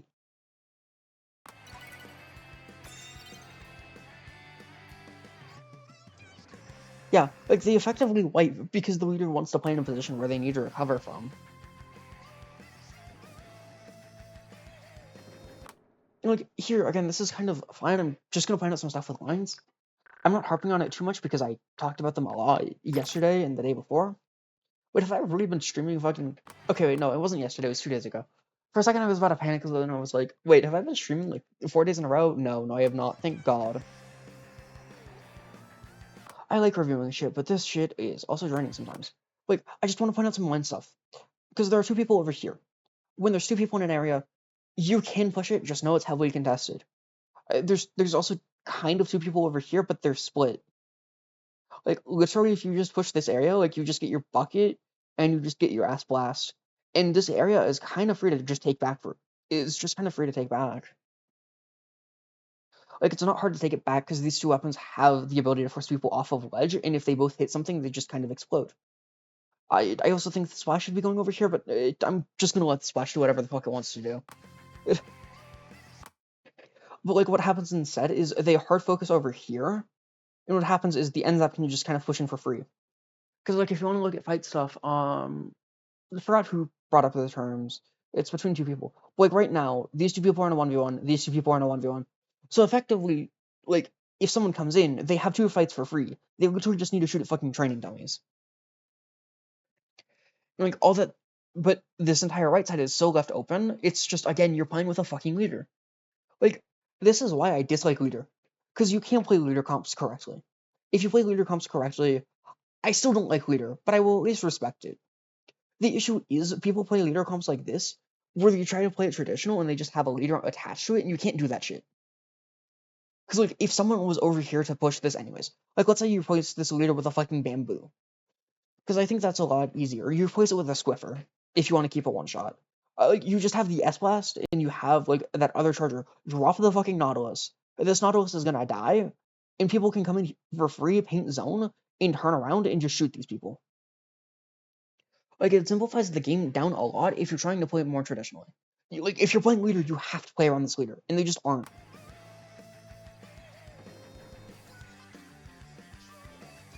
And they're just kind of letting the enemy team come in for free. And like if you notice, oh hey look, the blaster pushed the Nautilus out alone. It's just they can't get any follow up or support into zone. You know the leader has to just hit 2 shots versus 2 people who are sharking it out. Like this is kind of why I'm looking at leader comps. I was kind of waiting to see this happen, where they just kind of play leader like a dumbass. And for the record, I'm not saying this is entirely the leader's fault. I do think it's their fault for like opening these positions up to start with, from playing in a position you have to recover from. But like, this is more so a team side fault. They have to give these openings to the leader. Let's see. Yeah, and like right now they have a good chunk of players off. They should just be taking this. I don't think this push works. Okay, I stand corrected. The push works, but it works after like 10 seconds. The biggest issue I see with this push is you're popping a fucking crab. Like, you have a leader. This thing cannot help you as much in a fight. You want to hold off on this crab a little bit. And, like, the second that you see the leader get a kill, then go pop your crab. Because then everything's going to be even, and now your crab gets a lot more value. Like, what kind of ends up happening is, like, Nautilus kind of comes in for free. They get a jump up.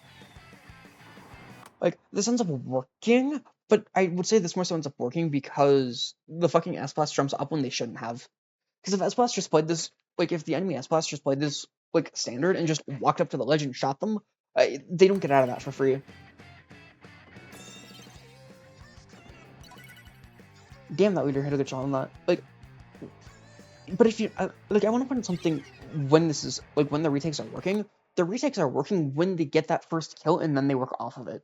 Because again, leader, if you hit all of your shots, it takes 6 seconds to kill. But the thing is, leader can miss, and if you hit, like, don't hit a shot, you can't influence the game for the next, like, second and a half. Excuse me. So, like, if you're going to be playing around a leader, wait for it to get that first kill, because then you're left in a 3v3, and anything else that the leader actually hits is just a bonus. Because it just makes your life easier. And again, I'm just wanting to point out, you have the leader who's going back here, which again, this is a fucking recovery position. You should be actively pushing your advantage. You should be standing over here. Like, the leader is playing so far back, and like because they're just too afraid to die, that they're literally inviting death upon themselves because they're playing so standard. Like, they're playing so far back and it's so standard.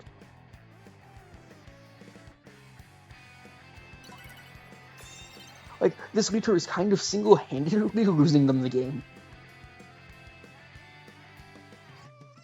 And like, they can hit all the shots they want. It has to be impactful to the team.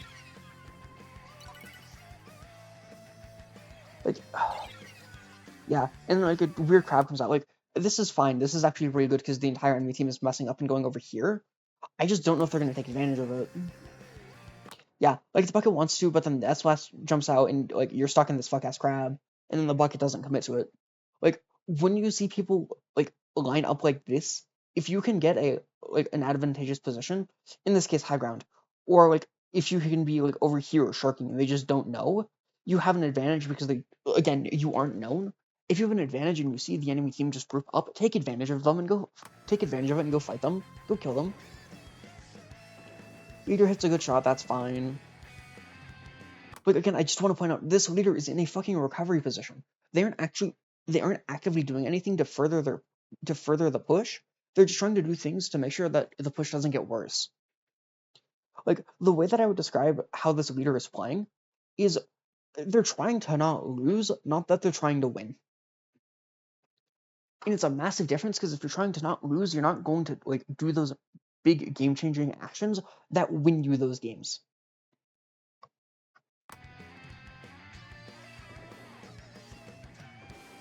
It's like leader sitting here, just make sure that people can't get up to here.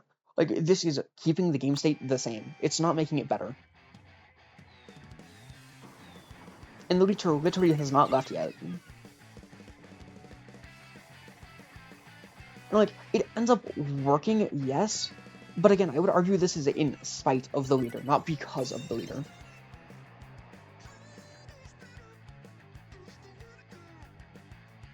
Bucket pushes up, this is good. Like, God, this bucket is playing the game so fucking well. They push left over here, this draws attention away, this gets the splash in for free. The second S-Splash spawns in, they can push in the right side for free. Like, the fucking bucket is setting up a lot of good plays. And look, they're playing it safe in a way where if their teammates take advantage of it, great. If they don't, that's fine, they're not dying. It's not how I would play it, but I can at least respect the skill going like behind it. Why are you back here, Bucket? Why was I was complimenting you just a second ago, and then you pull shit like this. Like, if the bucket was still up here, like, literally, if the bucket was still up here and was willing to just fight this dread, like, let's just assume it's a trade because both of them have, like, roughly the same frame data. This is just so free. Because, like, the enemy team is trapped here, you just get the S-Blast to go in, you have that crab to just kind of beam them here, and then if leader hits a shot, good, they hit a shot. Like, I believe it works anyways in spite of it. No, it does not, actually. It works for a second.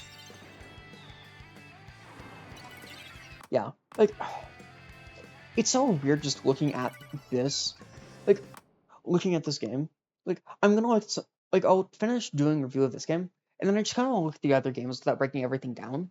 Because literally the only thing I can critique with this leader, like, on Samurai Cat's comp, is their leader is literally throwing, because they're playing in positions like this, which is fine, but this is a recovery position. You want to be getting your leader up to here, because they can be flipping the game state back. And then, like, once they're on a push, you want to be getting your leader here. Because, again, a leader's broken-ass sightlines literally let it do this. Like, it literally lets the leader hit anywhere, but they aren't taking advantage of it.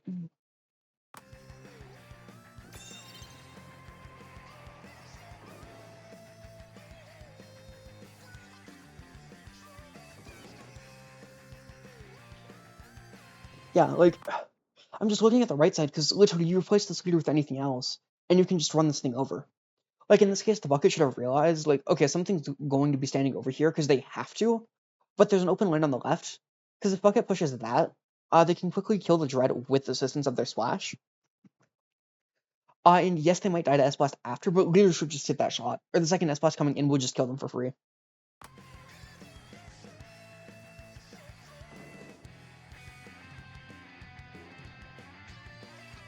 Damn, that was a clean fight. Up at the top of the screen. Yeah, like, I'm just kind of looking at this position. Like, literally what needs to happen is someone just has to take this right side.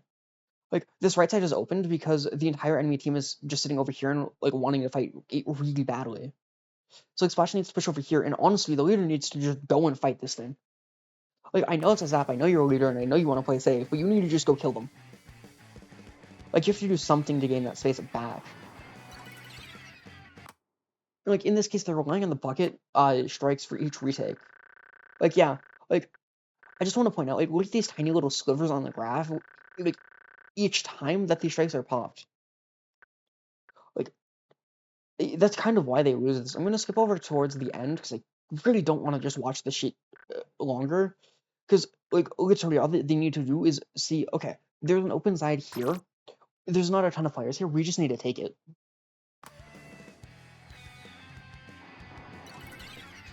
Like, in this case, Flash is pushing in good. Bucket pushes in. Damn.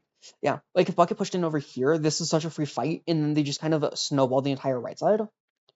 Because, like, let's say that you kill the person over here and your Splash stays alive, right? Which is really doable if your Bucket goes in. You have your SWS push over here, who's going to be threatening these two real quick. And now you're going to have two people who are over here, and they're just going to go over here real quick. And then if the Nautilus is alive, they're just going to turn over there real quick. And it's really easy to work around. And, like, it half happens, half doesn't. And they get an overtime push going, but, like, again, I just want to point out, like, look at this leader. They're not doing anything here. Like, the SWS is pushing up to here, which is good. Yo, the leader's moving forward. Oh, the leader's moving forward. Hooray! Oh, I'm disappointed. The leader was moving forward, and then they backed up to here. I think I got my hopes up. Like, I want to point out, if the leader, like, if someone was sitting here, yes, I know Biabam just went off. Like, if someone was sitting here, ran forward, like, deal with, obviously, who's going to be coming from here, or someone was sitting here, and then they just go for who's going to be going over here, they kind of win this game for free. The issue is, no one actually watches this fucking right side. Like, no one watches the right side, so what's going to happen is the S-Boss gets in for free, this leader's going to fucking explode. Okay, I guess they don't. Like, what ends up happening is now they have to be fighting a fight on two fronts. Because, like, it's super messy, and if I remember, there was a fuck-ass crab over here. Which, yes, this is its sightline, but again, it's a crab. Save that crab for overtime. Yeah, like, the crab gets popped here. And, like, you are already going to be capping. Save, like, if you can save your crab for a position like this, if you get your crab up here in a position where you actually have to recover, this makes sense. You put your leader over here, suddenly, like, the entire stage gets shut down. Because, like, this is a leader's sightline, cool. You have crab here. Crab's sightline is, like, something like this, I think. This seems accurate. So, like, if you try to walk on, like, if the enemy team tries to push the left side of the stage, they're fighting a crab. If they try to push the right side of the stage, they're pushing a leader. If they try to push the center, they're just going to get crossfired by both of them. Like, there is no way to actually recover from that position. The issue is the leader backs up and plays stupid.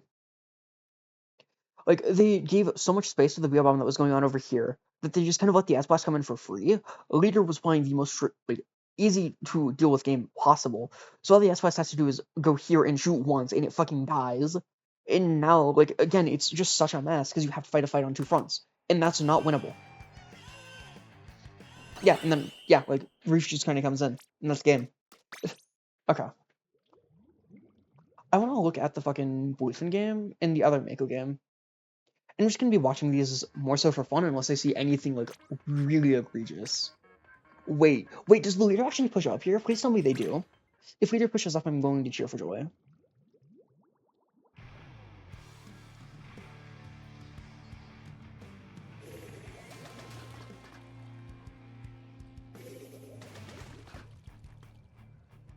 Okay, let's see. This game's a lot faster. I like this. The leader's taking a way more forward position. That's fine. Opening shit happens.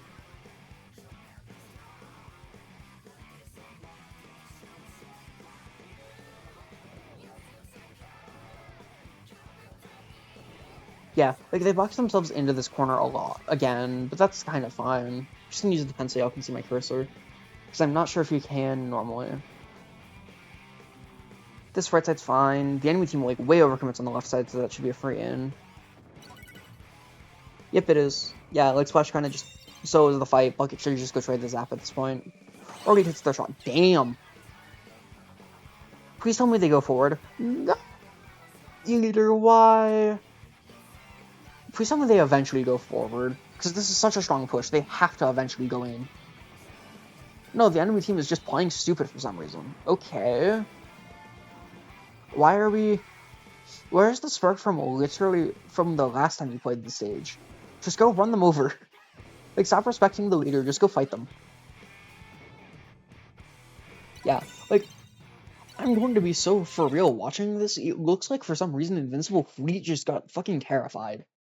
Like, did the leader just fucking blackmail them between games? Like, what's going on here? Yeah, like, notice, Leacher pushes up to here for a second. Like, I'm gonna back up because I just want to point out, like, just how powerful that shot is in and of itself of just going up there. Because I think this is before the leader moves up. Yeah. So, like, they just start to get something moving, right? And leader starts moving up. So the enemy team, like, what the enemy team should be looking to do here is either push this left side or this right side. Because either of these are going to be weaker. They just kind of trust the bucket on the left side, that's fine. Okay, leader stands here. This is its sight line. It can shoot from, like, here to here, to here, to here. Like, it has some really dangerous sight lines. You know, look at what happens when the leader starts standing there and it shoots. Like, this end zap literally runs for cover. You get the fucking SWS going all the way over here. Like, that one shot literally changes the game state and relieves all of the pressure that should be coming in over here. And now with the leader backing up to here, this makes sense because they're expecting a lot more pressure to be coming from over here. Like, this makes a lot of sense. And then they hit a good shot, damn, good. And, like, here again, like, literally now the enemy team has boxed themselves in. If the S-Plus is smart, they just booyah back there, and it's free. Okay, they booyah way too close, but that's fine.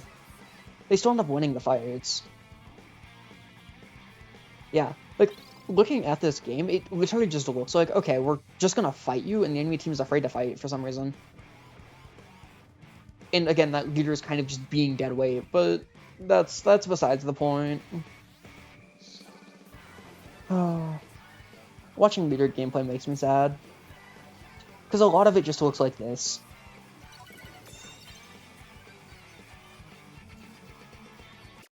How much longer does this game go on for? I'm curious. Yeah, okay. Like, the enemy team literally gets a slight push. I'm gonna skip ahead over this part, because I just want to see if the leader pushes up, because I want to see if they do it. Because I'm too much of an optimist sometimes. Yo, the leader's in a good position! Yeah! And then they run back. Okay. Like, the leader knows they can push up there, they just aren't. And it's really a shame, because, like, this is what I would do in their shoes. Like, put the bucket over here. Oh, okay, apparently I've changed my pen color. That's fine. Like, put the bucket... Wait, no, it's not fine. I need a fucking... I need a better color for this. Like, you put your bucket over here, cool. You put your S-Blast over here, cool. You get your splash, and you get them all the way over here, and then you just put your leader, like, right here. Because now this entire right side is watched by just the splash and leader alone. The left side, you literally just can't approach due to AoE.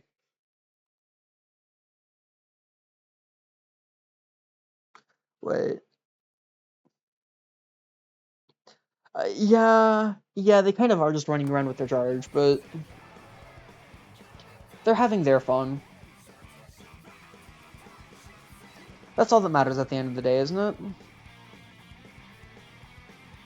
But yeah, like, this leader is just so afraid to fight anything. Yeah, and like, they just kind of give up the cat for free. Alright, I'm just gonna let this fight out. What are the odds that we see the leader go up one more time and then just run away?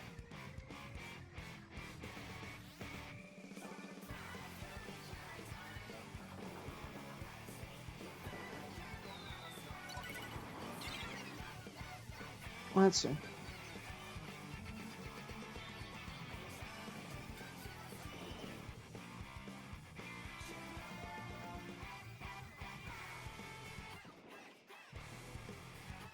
Yo, the leader goes in front of zone, and then they run away. Yep.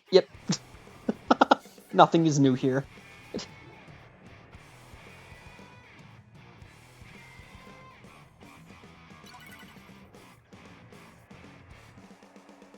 Good, they just kept on. This should just be end of game. Yeah, okay. Okay, it is. Good. Thank you.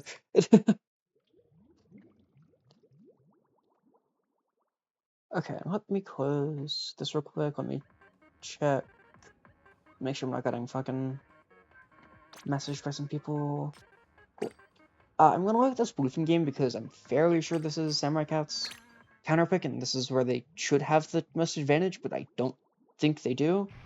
Because, again, if your leader plays slow, you don't have much of an advantage, period. Like, leader in and of itself is fine, you just need to be playing around and with your leader. You can't be actively fighting your leader as a teammate.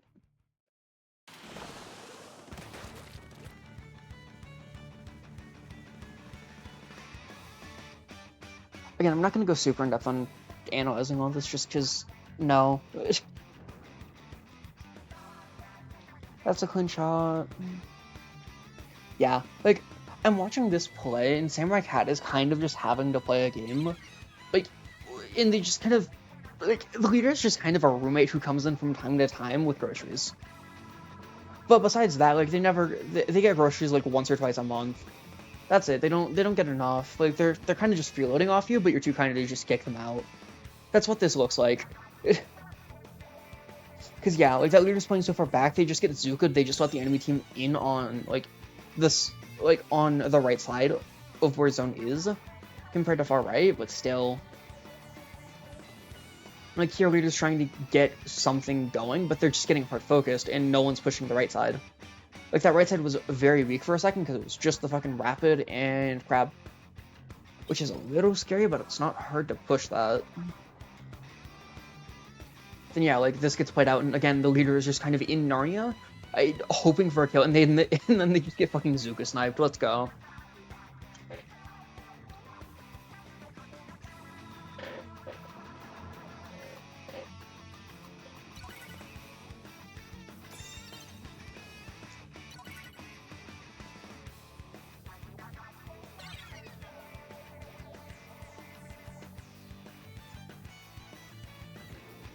Okay, good shot.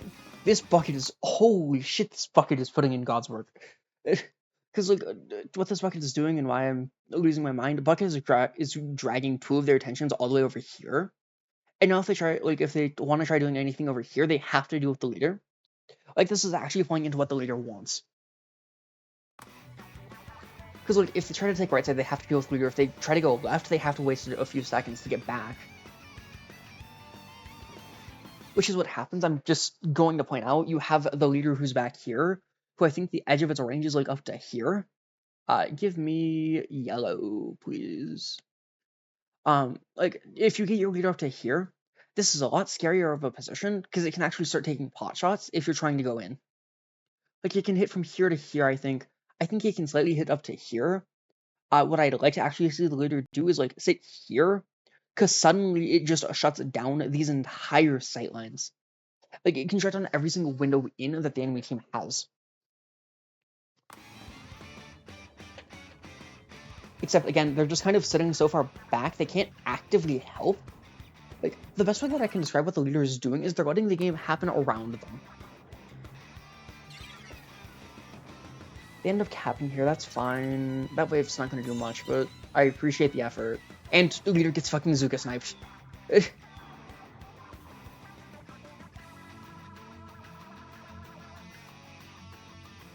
Like, literally all that this leader has done is sit super far back to where I'd rather it be replaced with a different teammate, hit a few shots, which is the bare minimum, and then get sniped by a fucking Zuka. Like, I really hope that this somehow gets to them and that they understand and that they know English, because, like, I really want this leader to see what I'm talking about and see how foolish they are. Because I'm sorry, this leader is literally throwing the game on weapon select by playing E-leader. I know you're good, I know you can hit shots, but I don't care. There's a lot more to winning the game than just that. Like, the leader's trying to poke out the left side, but if you notice, the enemy team is, like, they only have to play a few steps back, and, like, their team isn't actually working off the leader's pressure.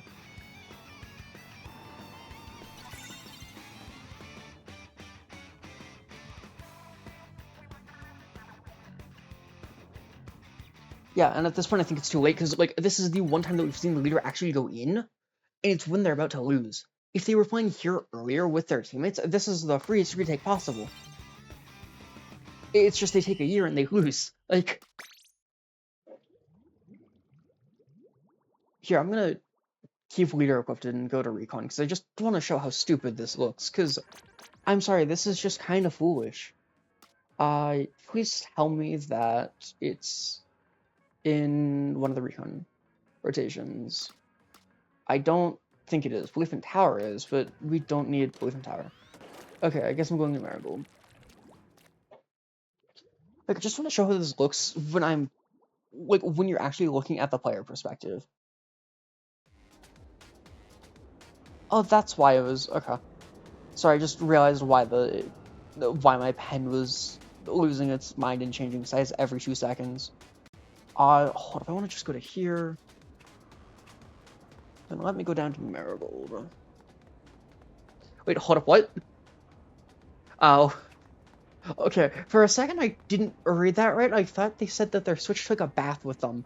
And I was very confused and concerned for a second.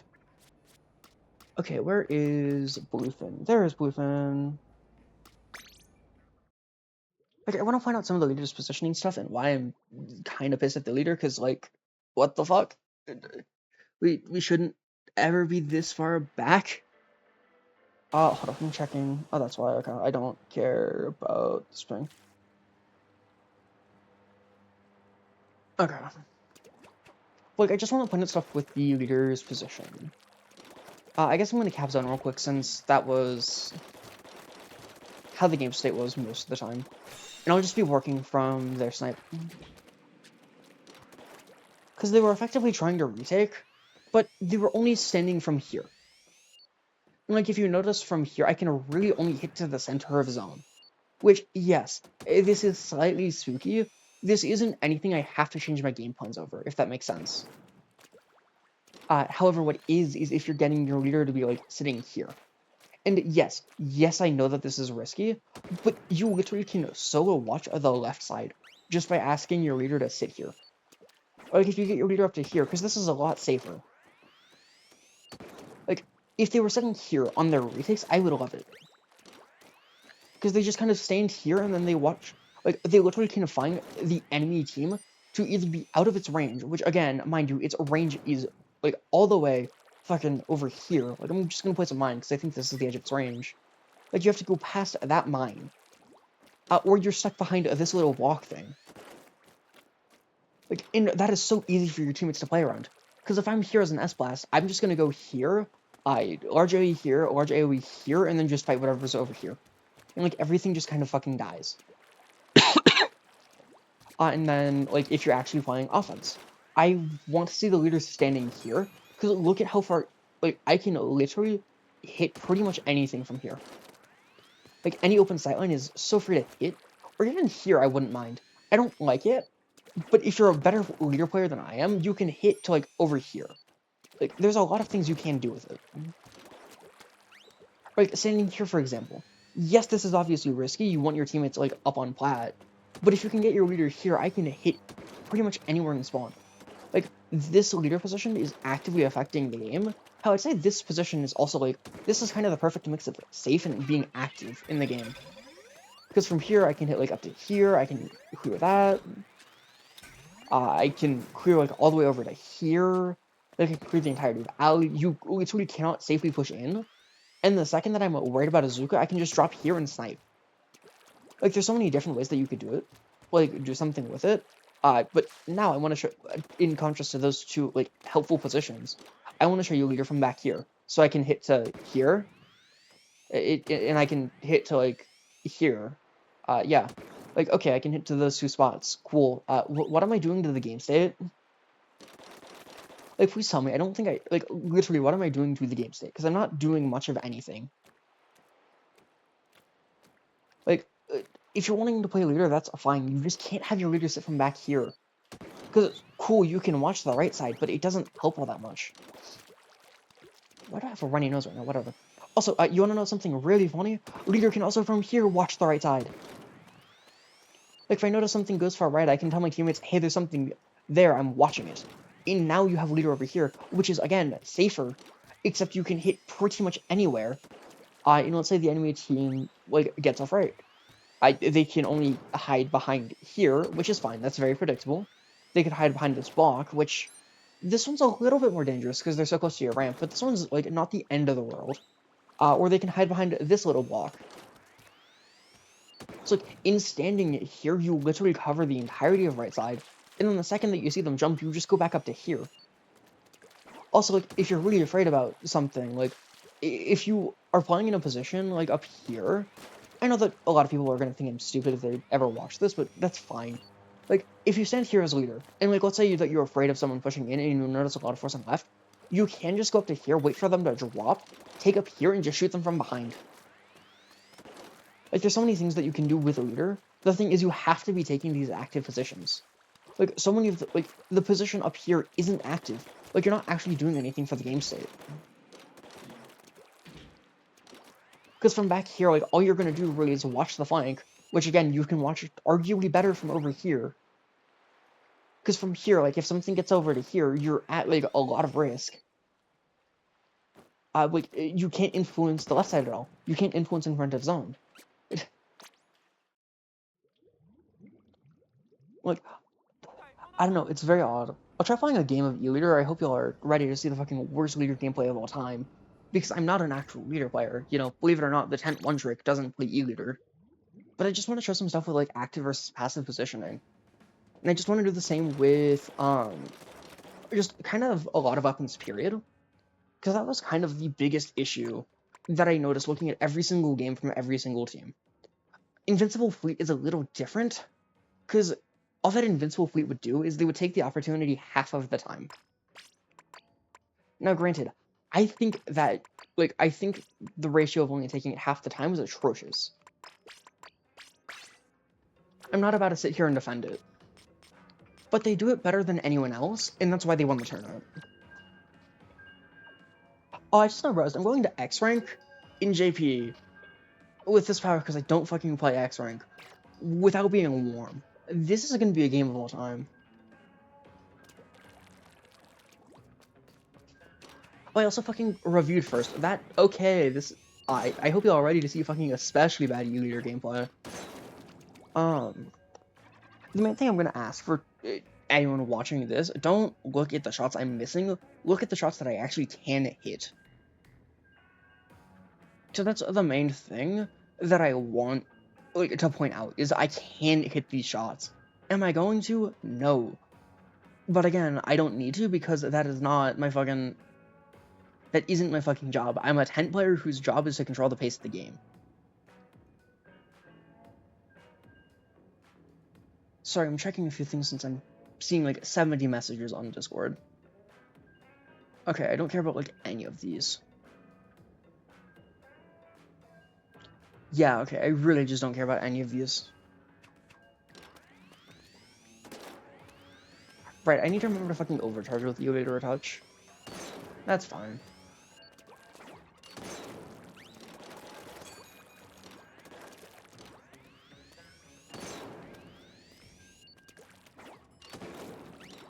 Yeah. God, this is not a good sign that I'm already missing things in the training room, but I've never once claimed to be a good leader, nor will I. I barely will claim to know how to play E-Leader. Okay, that's why. I know how to play it, and I know what it wants, but I'm not good at playing it. Because I don't play weapons that, like, require raw aim like this, because why would I?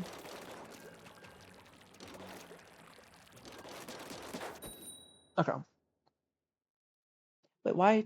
Wait. Why did my music kill itself? Excuse me? No, give that back. Okay. Honestly, this stage is kind of helpful for what I want to do. Oh, I'm gonna be fighting a... Okay. I am so sorry, teammates. You're gonna be dealing with the worst leader known to man. Like, this is a leader position a lot of people take. Because I can influence, like, the left side from here, right? There's a different position which I honestly prefer taking. Like, I'd much rather a leader take up here. Because this is a very active position, and I can, from here, hit hit so many shots. Like, standing here as a leader is a lot more threatening just because of, like, the fact that... Damn. Okay. Like, being able to actually hit your shots and take advantage of your aim is terrifying. Like, I can from here at least be in a range to hit all of these shots. And look at how fucking terrified the enemy team is. Like, yes, I'm backing up because that's just kind of a lot of bad habits right now. Sorry, just loaded the chat. 10 does require aim, but I don't need aim in the way that leader does. Or like, here's another position for a leader. Like, I'm gonna be actively pushing up to be taking positions I can fight from better to help my team get in. Like, I know something's under there, so I'm gonna be trying to take some positions to fight with them. Oh, damn. That torp hurt. Holy shit. Thank you. I didn't need to put a mine there. I kind of am used to not having mine. Like, if you notice, I'm already here again. And, like, I'm just gonna stand here. Also, the funny thing, I've not hit a single shot. Again, I just want you to look at how afraid the enemy team is of me. Like, you're gonna go to the effort of popping a fucking whale for me. I'm standing over here. This is a little bit of an interesting position. But, like, if they don't know that I'm here, it's really rough to get me out. And even if you do, you have to put yourself at an insane amount of risk for little old me. Damn! That was some good RNG.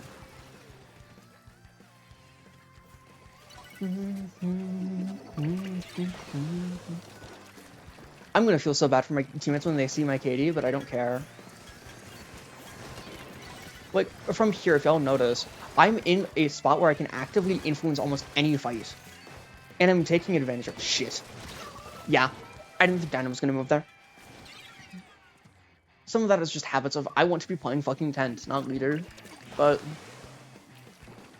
I'll play another game after this, and play positions similar to what the leader was. Because I just want to point out the difference.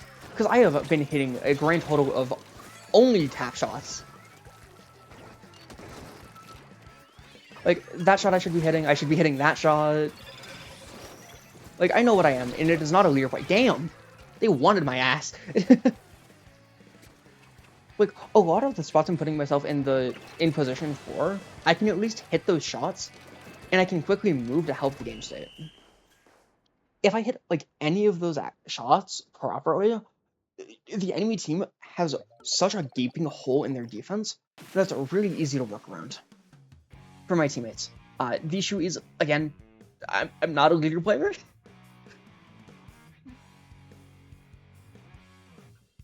Because I am not used to needing to track at that max range for that fine of a target. I'm used to shorter range weapons where I can just kind of go in your face, point blank, and shoot, but yeah. I'll do one more game of leader, and then I'll bounce around a few things.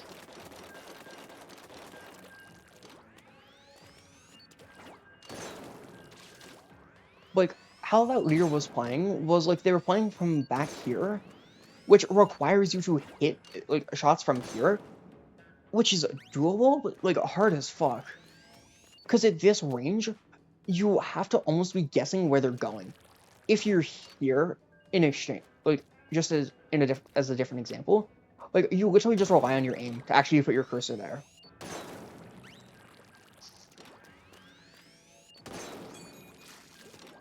Like, at max range, it starts being more of a guessing game than, like, anything you can fully control. Obviously, you have the ability to track and hit your shots, yes.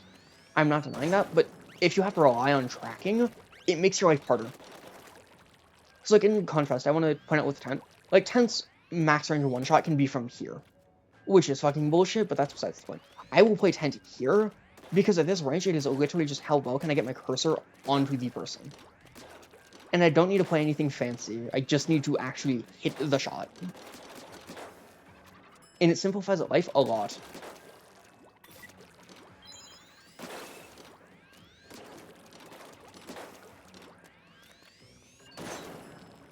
But yeah, I mostly just ramble about that because I see a lot of people do this on anchor weapons in general, and it kind of drives me up a damn wall.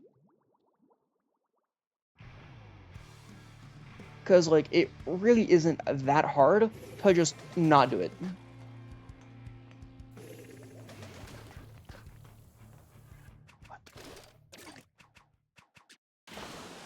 Okay. Anyways, let's play like a traditional leader, shall we? Like, it's a lot of taking positions like this. So yes, I know that the Swiffer is afraid of me. But like, if I can't hit my shot, it's not gonna matter. Sorry, I want to go push this thing because it's going to lose us the game if we don't. That's fine. Yeah, I love how me dying there opens up a lot of shit. I shouldn't have pushed that anyways, because like, that wasn't the fucking point, but... There we go, that's my first actual fucking snipe. There we go. But like, a lot of how they were playing would be like, from here. Which, yes, this is really scary. I'm waiting for that bubble to break, Swiffer. Are you watching it? How I'm playing is actually faster than how the other leader played. Because it would be like here. And then they were like sitting back here.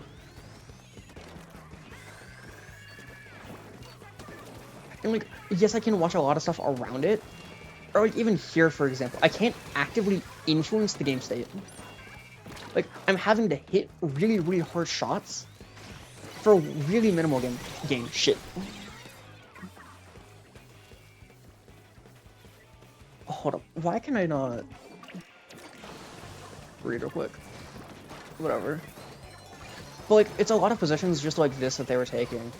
Which, if you can hit these shots, like, it's impressive. But you don't need to. Wait, I'm still playing too close for that, yeah. I hate playing like this because this just feels so stupid to me. Because there's 101 reasons to not play like this. Like, even playing how I am now, there's 101 reasons to not play this way. Like, this is so much slower than I want it to be. Like, playing like this, I don't actually feel like I have a say in what's happening in the game state. Like, yes, I know I kind of just dive, but... That's fine to me. Like, I really don't care at that point.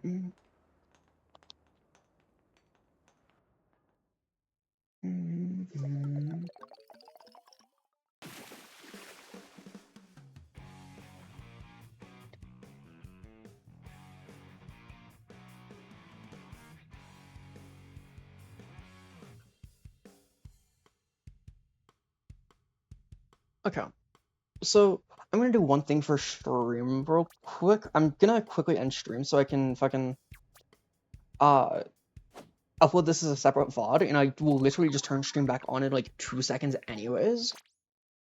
But I'm just saying that to like what I think 2 people that are here now. Like, just literally give me a second. Stream will be back up. I just want to be able to save the VOD easier.